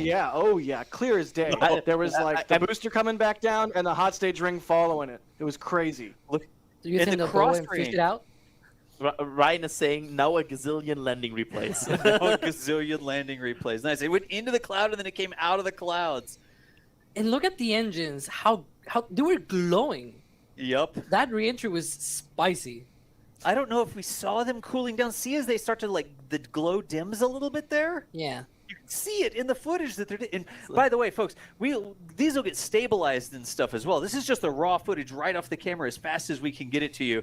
There's still editing magic that can happen, but look at the blending burn. I believe you can even see the sonic boom clearing the clouds. I bet you can. Maybe we can And go it was back exactly and what replay. we Look, said. look. It's Look at going. that. It did. It entered in between the chopsticks. It didn't slide into the chopsticks. It entered into the chopsticks. How did they do that? It's so easy, right? It looks so easy. And then you can see the engine shut down. Look at that. Yeah, but it's not everybody doing that. And now a bunch of these, by the way. I'm fine with that. I can. I have room for one or two more. Oh, look at this. We caught this one. I don't know what the second replay I think this is me. This I think is this you. is me. Look at this, Jack. Oh, Jesus. This is me. The glowing engine You can section. see the engines cooling down, and then they light again. It was hard to keep up with it. It was falling so fast. Look at Looked the like outer it was ring of moving. engines. You can see him gimbal. Yeah. Look at him gimbal. That's shut down. Look at the mock gimbal. diamonds in there.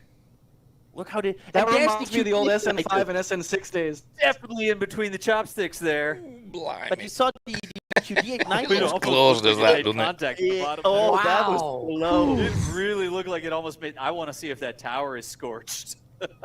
That's how I got. That's how I got a hook. That was close. I cannot stress this enough. Like a glove. Like a glove. Amazing track, Jack. Like a flamey, smoky glove. Oh, that's gonna be cool because this is a fixed shot. Ooh, look at that. No way. How is That's got to be one of the. I think the sonic booms hit it. Oh my! I think it touches the tower. That's how powerful it is. That's Now, how you know it was powerful. If it doesn't touch the tower, Like it's like Mary very Gold. close to it. The ripped off or the damaged chine, it doesn't seem to be on the side of the tower, but gosh, it was close to the tower. We Yeah. have more angles. I know. A gazillion, I was told. Wow. Side view didn't touch the tower. I want to know how that damage is I don't happened. know. We'll see. That. We'll see how close it is. Ooh, Oh, is it going to just no come out way. of the blue sky? You look at There's the sun. Lift off plume is The still plume hasn't even cleared. It just comes out of the sky. Landing at Sorry, sunrise. Hey, look at that! Look at the sonic boom! Sonic boom! Wow! Oh, Look, yeah. in the Sonic cloud, cloud, look at the then cloud. spreading out the sonic boom. Wow! That looks like it's from the highway site. That's ridiculous. You saw it emanate from the bottom of the booster, and then you saw it travel across the clouds even. Baby and the dragons here. No. What is this? Oh, that's trailer, This is a right? camera. Oh, look at the closing. You can see them close. This is one of our He trailer didn't touch it. cameras. It didn't touch How the is this tower. footage that our camera shot? How is this? How is this footage that we brought into being today? How is With it real, everybody's right? support, with everybody's hard work. This is footage that we made that did not previously exist, and it's Look at real. this. I can't believe that's real. That was the want fixed looking while shot of it coming in. We're gonna have another shot. Look, this is the tracking shot of it coming in. Wow, look at that! This is a tracking camera mounted on the trailer. Let's It's see like a what we meteor. Is get. this the positioner? Yeah, Oh my I don't God. know the positioner. The birds are like, nope, I'm out. Good This job, is the one that Gage. hangs in. Yeah, look, this is Gage, I think. You see that preset? You see that preset Yeah. work there? He You see that did. He preset got it. He bang? got it. Look at the Look at that fire fire! at the bottom. My Wow. God! That I was just cannot get Gage's over the track. fact that this looks like it is like the 10th landing or the 20th Yeah, right. landing. But it's the first. Ooh! No way, we're view. gonna get this view With now? a wide What is view. this view? Oh no Wow, way! look at that! No way! This is the north tracking camera. That's North Beach, baby! It's the new camera at North Look Beach. at that. You can see how the it first giraffe gimbals. camera. You can see how it first gimbals to the right to slow down, and then to the left to start to control itself. And the ground effects, you can see when My the plume starts God. hitting the ground. Yeah. Look at that. By the way, I hope you My like. Who was operating God. that? That was Matt All the Z. views Matt though Z, showing nice us from job. the opposite side We to this just installed damage. that camera. That's So that what damage is I it's carried on the that camera outside. to Starbase in my carry-on bag So it can't a have couple of happened on- days ago. And Dan and me I put don't it up even on wanna- top of the I don't even tower wanna screen. talk Scraping the about- tower. Jack I was don't even want to spotting talk us. about what you had to do.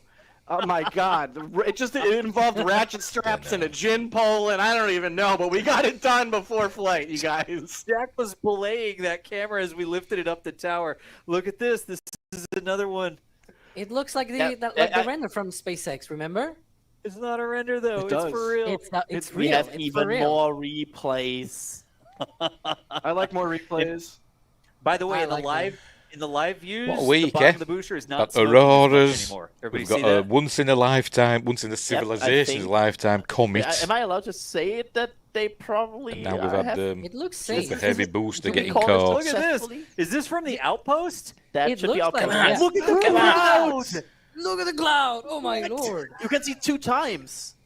Wow. It goes like Oh, no once way. and then twice. Oh no! It's- Oh, now these are recording locally too.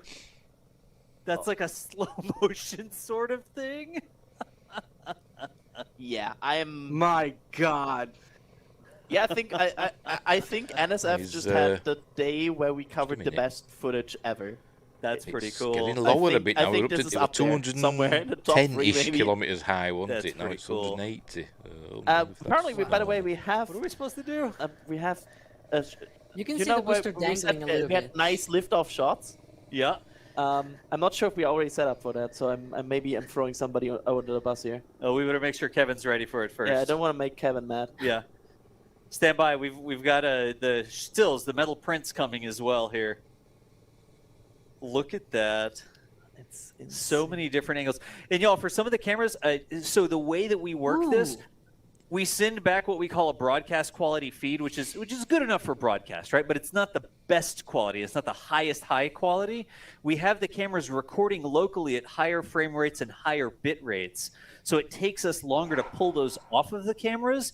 But what you've seen so far is sort of the live stream views, and we have higher resolution, higher frame rate, things that will download, but it takes us a little time to get those. So those are all going to come out on all the socials.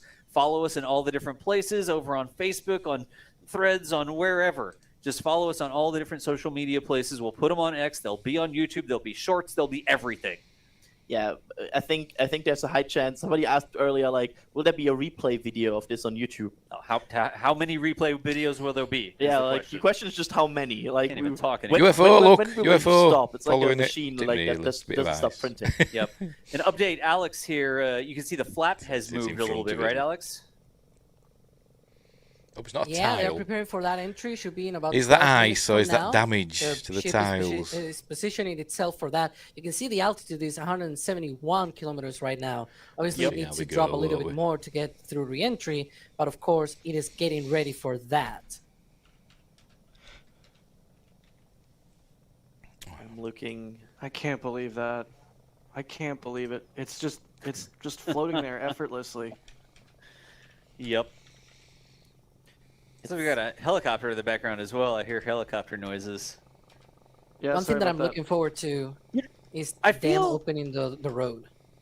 Yeah, so you can go and get the footage. I wonder how much safing of the booster is going to have to happen. Like, are they going to set it down, or what's going to happen before they open that road? I feel like they should have put a big check mark on the booster here. Yep, check. Check. By the way, these sounds looks are to not be done. coming It looks from like ship damage right because now. there's a gap into There's no there. helicopter in space. Well, should be okay. There's one on Mars. We'll see. There's one on Mars. That's true.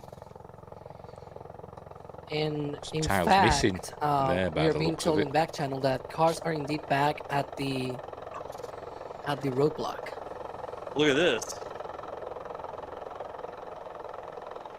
Ryan Webber also giving us some bit more. Sometimes they might be deliberately missing. I can't hear you. There's a helicopter It's that landing. helicopter from earlier on. There's a helicopter landing. Was it a different one? Look at that. right there next to our highway site. No, it's the same one that was there earlier. Hope it drives off. It's gonna land on the road again. You just, drive down the road. Wonder if Elon's in that. I'm glad that road works. I wanted to watch it from the sky. He never crossed the road. Oh, yeah.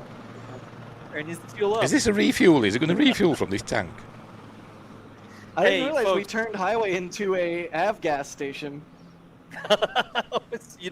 We should put a tank there. We should offer that service to SpaceX. Yeah, a big tank of AV gas and a big tank of root beer. I don't know. Big tank of AV gas and big tank of root beer. Nice. Hey, I gotta say real quick. Jack, is that you? Well, that's the booster. That's not Jack. Oh, that hey. is the liftoff shot that you took, right, Jack? That's your shot? Because sometimes they deliberately leave blank spots, don't they? Yeah, that's in my areas shot. where Sorry, they I'm being told that the might road not is cause open. a problem. So The road, tile dropped off there, sorry, or is it just a blank Let me rephrase spot? that. The extended roadblock that goes to Richardson and Highway 4 has come down. I do not mean to say that the road is open to the beach. All I'm saying is that the fallback roadblock that we see, it sounds like the village and the production site at this point might now be open. But yeah, that was my shot. It didn't, honestly, I'm happy with it. I think it's really beautiful. Didn't quite pan out because the sonic booms moved the camera. It was supposed to be a composite of takeoff and landing. And I weighed the camera down with 3 cinder blocks, but it was on top of the container, and the container gets wet in the morning because of the dew. So basically, the entire tripod was able to scoot across the top of the container, and it messed up the frame. I don't have any. Yeah, I can show you the frame. Not right now because I'm choked with signal, but I can literally show you the image. The sonic boom happened during because the whole entire thing is blurry. It's getting lower, 146 kilometers now. That's why that shot exists. That's what I was going for. Nice. That would also be a funny shot, like the Cheers, first one's thank like you, completely President-elect clear, and then, like, Jackie wobble. Bird. Like, sorry, Sonic Booms. Sorry, Sonic. Thank you very much for popping in. It's basically what it is. Welcome to the show. Hang on, I haven't done this for a while, have I? How's our timing looking here? How long until this re-entry phase begins? Around 7.5 minutes. 7.5 minutes. We're going to see the beginning of the re-entry phase, the second part of the double header, triple header. I don't know. You got to launch, you got to catch. Now you're going to get Starship re-entry over the Indian Ocean. So a triple header here. See what they're saying. Shush them up. See what they're saying. Look, the cheering. Now, it is insane to think that we're not done yet. We still have, in about 48 minutes, the ship will re-enter. Oh, the flap, all the flaps that will today, not that could. The ship will re-enter the Earth's atmosphere. Now, as a reminder, one of the main goals of today's test flight is for the ship to make it through the extreme heat of re-entry and to do so in a controlled manner. We learned a lot about this phase during Flight 4 and, as a result, completely reworked the heat shield, but more on all that in just a minute. Now, re-entry is typically a portion of flight where we don't have communications with the spacecraft because re-entering at about 8 kilometers per second, or about 5 miles per second of roughly orbital velocity. Now, those speeds, the spacecraft moving through the atmosphere results in friction and creates a plasma field around the vehicle. We saw this in action on Flight 4 thanks to Starlink, and wow, it was breathtaking. The blanket of plasma ends up distorting communication frequencies, so it's not uncommon to experience brief blackouts in communication, but hopefully that's not the case today. So what altitude will we start seeing a glow? That's where Starlink has 100 kilometers, kind of been just 80. The unsung hero and the MVP of this test campaign. I mean, it's able to give us got the data, attitude now, not just awesome video, but also data in real time as we're going through re-entry. I mean, this is something that throughout the history of spaceflight just hasn't been possible. And this is an environment that is so unforgiving, so hard to model, so hard to understand. And for the first time ever, we're able to literally watch as it unfolds in real time, get that data in real time. And we're able to do that with Starlink. And it's great for us because we get to see something. We get to see the greatest light show on the planet or off the planet. Fuselage there, the clouds going what by. it means for this program, we're able to learn tremendous amounts about our heat shield. Or is it CG? Attack. Everything that we're doing is we're coming in through the atmosphere at hypersonic speeds. Somebody else said that. And it's you can't just thank it enough. And also special shout out. You're going to see some additional flap camera. You see our house? We've got a really amazing team of avionics, cameras, electronics, software people who made all that possible. I wonder where that is. So hopefully they're going to give us an even better show on the way in today as we're coming in at about 5 times the speed of sound. Tell us where it is. I want to know. Yeah, those flaps, Dan, that you see there, that's what's helping. Starship is in a good attitude for entry, approaching the entry interface. Right. Some good call-outs but there. Where is it? For re-entry for Starship. Show us a map. And again, that's it's what got to be Africa, hasn't it? Dan was mentioning those flaps on the vehicle. If it's nearly ready for re-entry. If you've been watching us for the last few minutes, you could see that the flaps were rotating around and helping orient the vehicle as it prepares for the beginning of re-entry today. Yeah, exactly. Re-entry will be enabled by that heat shield that you see on the bottom half. That heat shield is made up of 18,000 hexagonal ceramic tiles, and they are designed to insulate the vehicle during atmospheric entry. At that point in time, temperatures can be as high as 26,000 degrees Fahrenheit or about 1,400 degrees Celsius. The design itself also permits for rapid reuse with no approaching refurbishment the Carmen line, 100 and kilometers. Fun fact that I think is just incredible in terms of scale, but the heat shield alone on the ship has a total mass of 10.5 tons, which is crazy because these things are really lightweight. They're made out of ceramic. We have a couple of them here. The one that I'm holding is used on flat surfaces as, let's see if we go that way, because as it's flat. The one that Jesse has is kind of more what you see there on the side. Yeah, exactly. And having these different shapes, the flat we're looking version away. and the curved Everything happens while I'm not allow us looking. to cover a lot more of the surface area of the vehicle.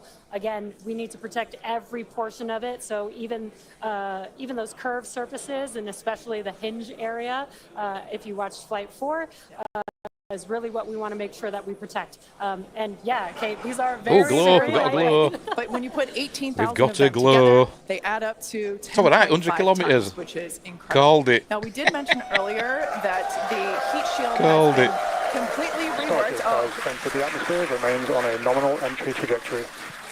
We can start to see that plasma Now then, hope we starting don't to see any, build up like, on the hot side. spots. It's not quite full plasma yet. Last time we got but like a we hot spot are that starting to started see round about that there, didn't color it? indicate that the heat is building up on the heat shield.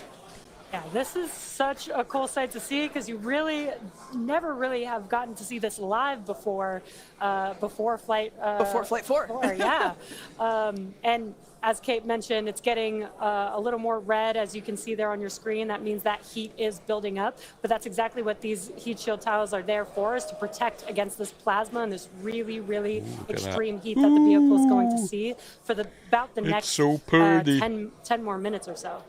Yeah, so the ship will attempt to light the 3 center Raptor engines, and those are the engines that can gimbal or maneuver or point, and they do that to help flip the ship until the engines point down so that it can land using the Raptor's thrust in the ocean. So that will happen after we get through this re-entry period.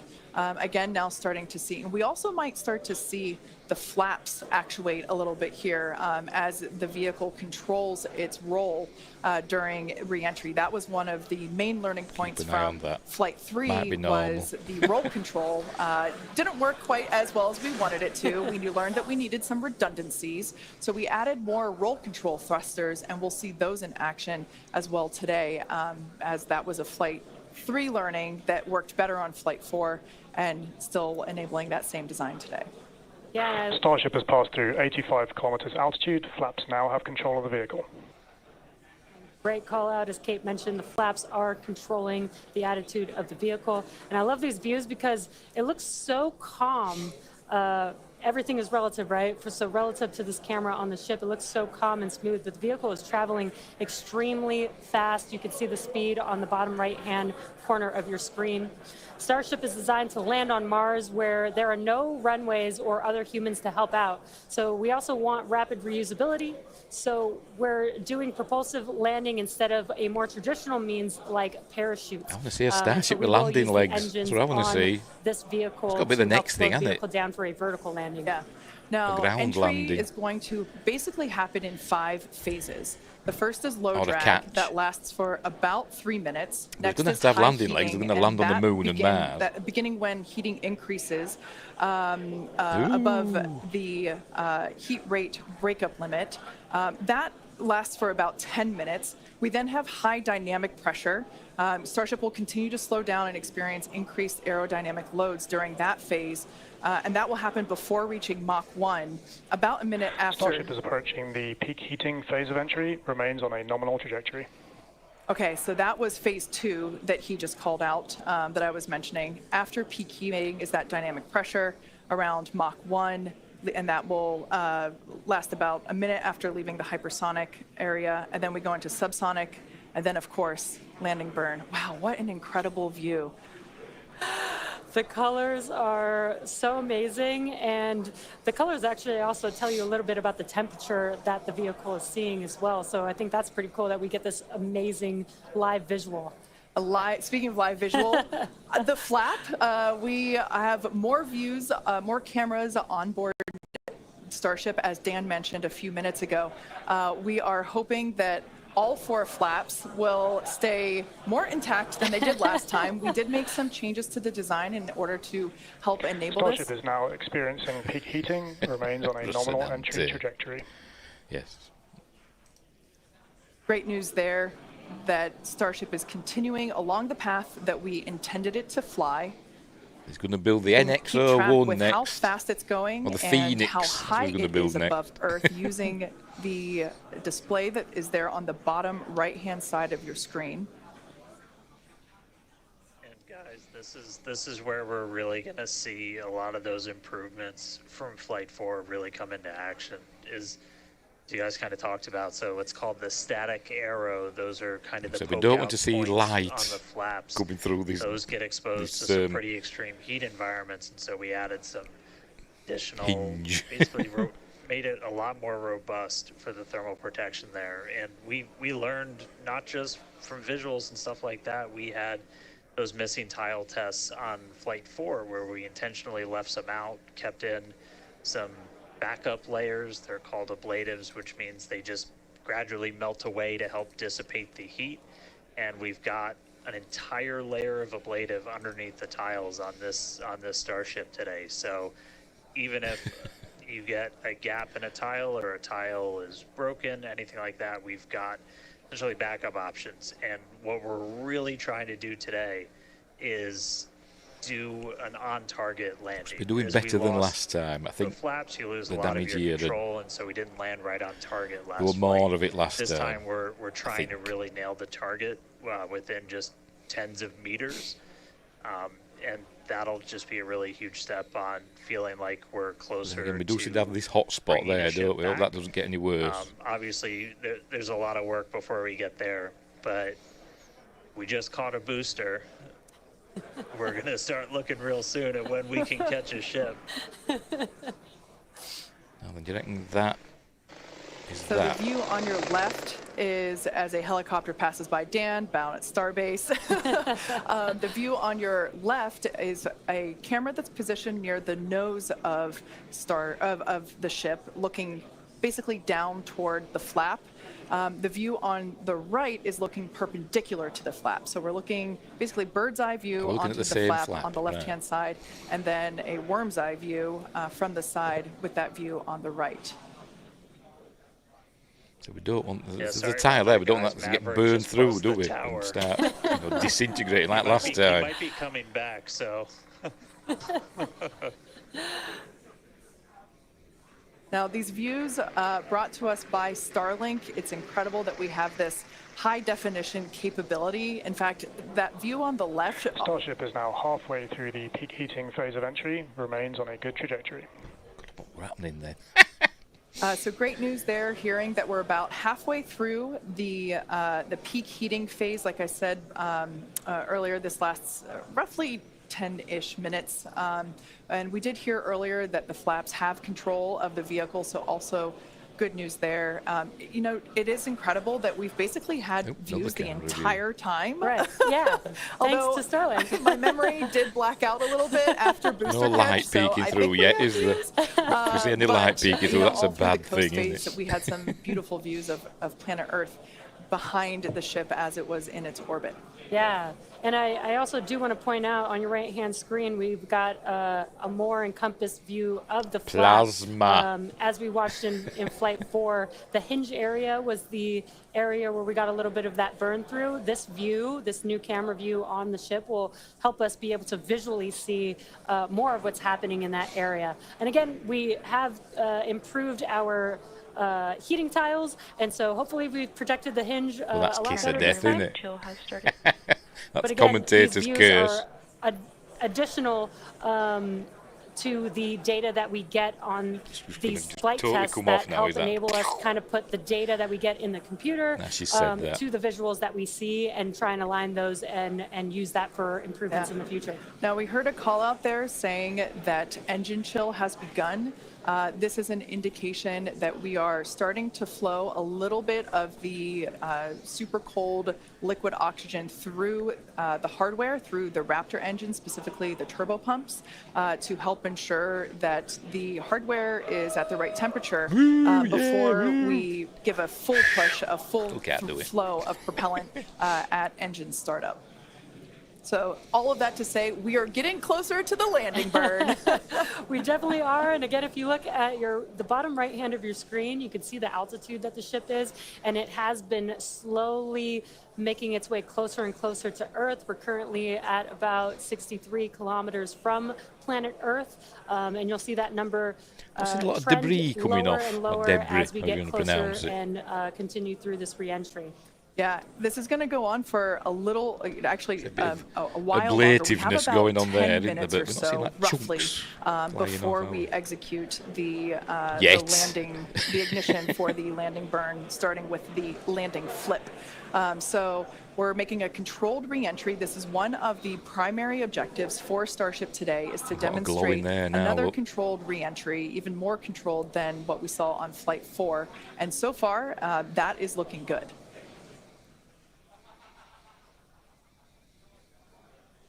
And then as we start to really get lower, we're going to start seeing the atmosphere's effects start to take place, and that's when we'll be dropping our speed down closer to the speed of sound. You'll see the flaps start to maneuver.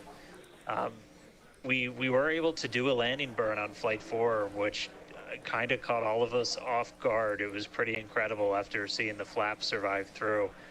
And we're going to try and do another one on this flight today. We tweaked it a little bit, so we're going to try and splash down at a little bit of a gentler angle this time, instead of just kind of hit the water and fall over.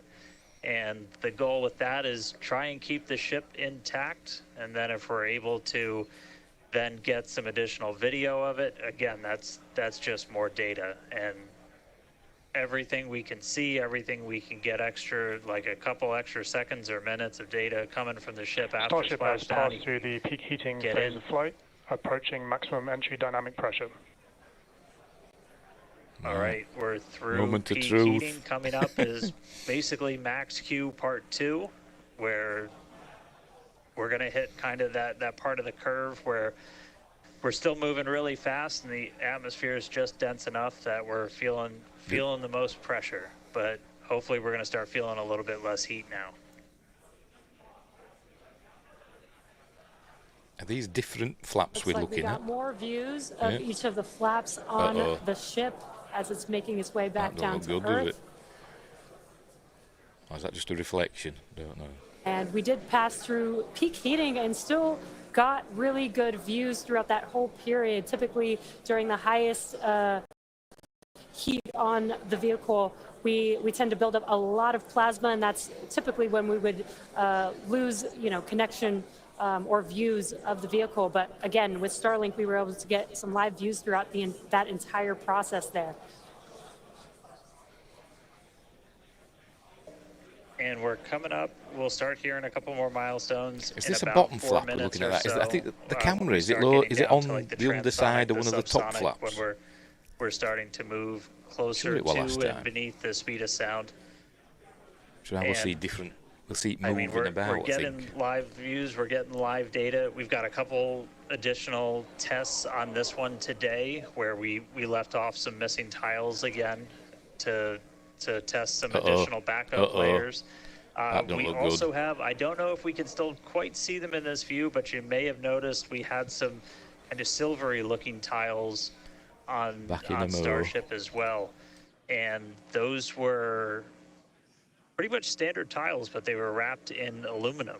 And it was a pretty simplistic, straightforward one where aluminum starts to melt at roughly the same temperature where steel starts to lose its strength, not necessarily melt. And so if we see stuff melting, we know we know what our steel is going to be exposed to. But yeah, 59 minutes since launch. Should be coming up on transonic and everything in just about 3 minutes. Now the views here, we have coverage of all 4 flaps. That doesn't look good, does it? We can see, so for those that perhaps didn't catch a glimpse of the vehicle before liftoff, there are 2 flaps Aluminium, at the forward aluminum. end and 2 flaps at the aft end. The larger camera view that They just is can't there on work the these right-hand flaps side of out, your can screen, they? that is a view of one of the aft end or the bottom end That one there's flaps. coming through as well by the We looks can of start it. to see some heat buildup and peeking through on one of the flaps there in the top left-hand corner of your screen. Is that flap going to survive? It survived last time, didn't it? Is it going to survive this time? Once again, Starship now at T+1 hour and 9 seconds into its flight today, re-entering the Earth's atmosphere. Currently about They need to 45 sort this out, don't kilometers they? Because above the surface potentially of the Earth, Starship is the 144. one that's going to be crewed, We isn't are it? targeting a soft splashdown They in need the to sort Indian this out. Ocean, about northwest-ish of Australia. Which they don't and seem we to be are doing. attempting to, as we did on Flight 4, make a perform a flip maneuver as well as Starship is at maximum entry dynamic pressure, remains on a good trajectory. All right, so that is great news there. Like Dan said earlier, this is basically Max Q Part 2. So this is the greatest amount of aerodynamic loads that the vehicle will experience during its flight. It's coming back through the Earth's atmosphere. It was above the Earth's atmosphere in space where there was no friction. We can obviously see heat as a evidence of that friction buildup. The atmosphere is actually helping to slow the vehicle down. If you're watching the telemetry in the bottom right-hand side, right-hand corner of your screen, Well, you can see that it might accelerating. hold on, mightn't it, that flap? It's the glow stopped, hasn't it? So fingers crossed, it's going to be all right. Now the 4 flaps on the ship help steer the vehicle, and one of the main objectives for the ship today is to demonstrate controlled re-entry during this phase of flight, this re-entry phase. And we have 6 engines on ship, but we only need 3 of them, the 3 sea-level engines. We will have that flip maneuver happen very close to touching down for splashdown. We'll do that flip maneuver, ignite those engines, slow the vehicle down immediately, and then hopefully have what we call a soft splash. What we call a And is soft it going to be on splashdown, target this time? 'Cause it's quite way off target. It's probably I think going to feel put it a little bit outside harder, the. on the top of the surface of the water, but it'll look pretty gentle. Yeah, and like we said Last earlier, time. we hope to have some more views, even of that phase of the flight. So fingers crossed that we can we can bring those to you. We are hoping to splash down softer than we did last time on Flight 4. Right now, Starship continuing to make its descent back to Starship planet is Earth. at Mach 2, remains on a good trajectory. All right, great news there. That tells us that the vehicle is traveling twice the speed of sound. So we will then, the next call out that we'll hear is that it is, traveling about the speed of sound. And then we will hear a call out that that will be the call out that it is transonic. And then we will hear another call out saying that it is subsonic, meaning going slower than the speed of sound. Starship is transonic. There it is. So at this point in time, we say transonic because certain parts of the vehicle, like the flap that you see on your screen, might be experiencing airflow The flap's faster than the speed moving. of sound. While other parts of the ship may be experiencing airflow. Starship is in the subsonic belly flop.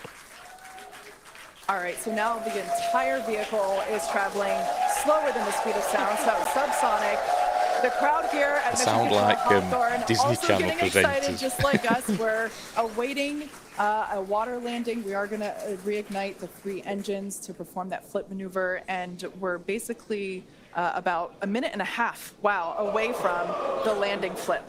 So it's only 11 kilometres the up crowd's now. getting excited here as we get closer and closer to splashdown. About 7 miles or something Again, like just that, about isn't a minute away from the expected splashdown. As high as so Everest we should see now. a lot happening Less now. coming up here shortly. We're currently having a view of one of the flaps. It must be night time and where it they're is a going little down bit in dark on the your Eastern screen, Indian but Ocean. hopefully we'll get some good views of the ship as it makes that flip maneuver and touchdown for splashdown. Yeah, yeah, guys, we saw that speed drop like a rock. So we're doing a belly Early flip right evening, now, I think. or a belly flop right now. That's what's kind of, if you saw the high altitude campaign, that's the unique thing about how Starship comes back. An So insect flying we about. bled off pretty much all of the speed we're going to. They need We're a giant essentially green at hand to terminal catch it. velocity. Well, they caught the booster earlier on. Altitude remains on target. They need Apollo. Five to go. Coming up soon. Landing burn.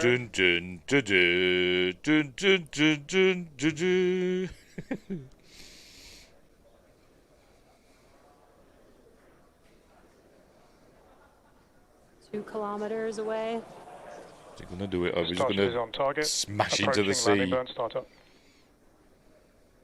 So keep an eye on Ignition. the bottom right-hand side of your screen as well. That Go. will be the indicator when the Raptor engines now. ignite, if we are unable to see that illumination ourselves. Landing burn startup. Oh, right.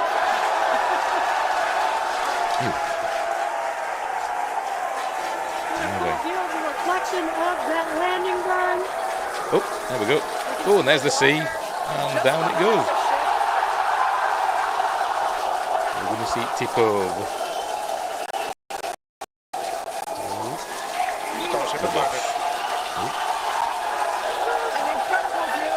Oh, there we go. That's I think that's impact with the sea. Oh, they've got an external view. Has it blown up? Oh, hey.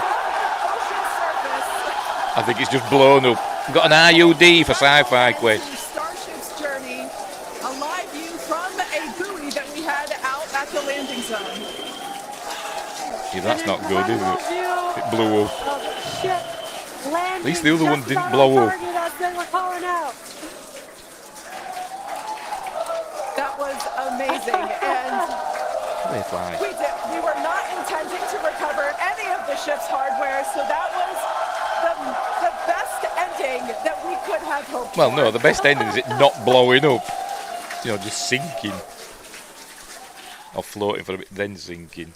Not a big fireball.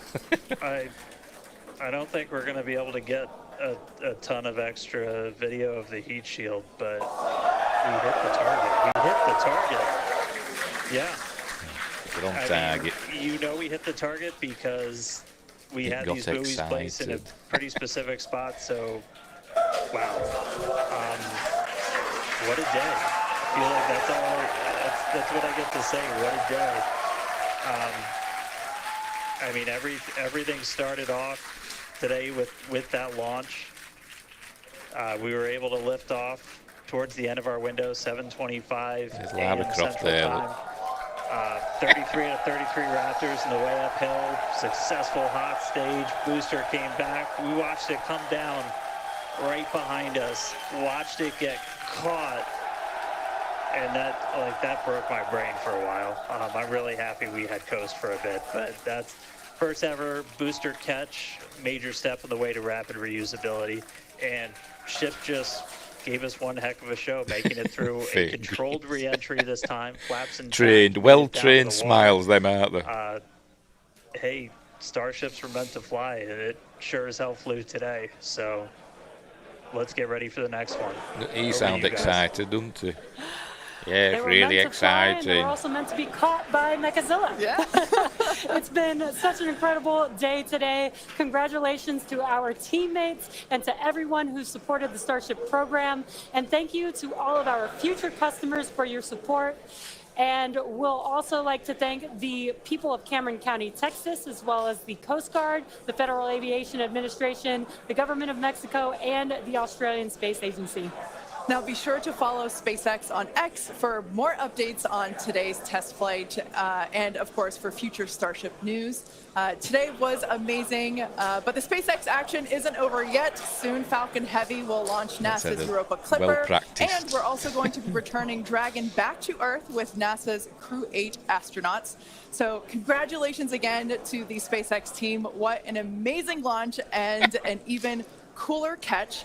Thank you for watching, but we're going to leave you with an awesome recap of what has been the most epic We'll watch the replay. Because Windgrace arrived late. There we go. There's the booster being caught. All exciting. Cool.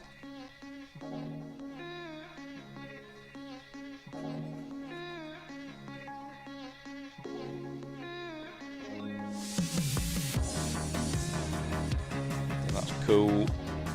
We need to sort them tiles out though on that starship. They want to be putting people on them. It's the tooth whitening.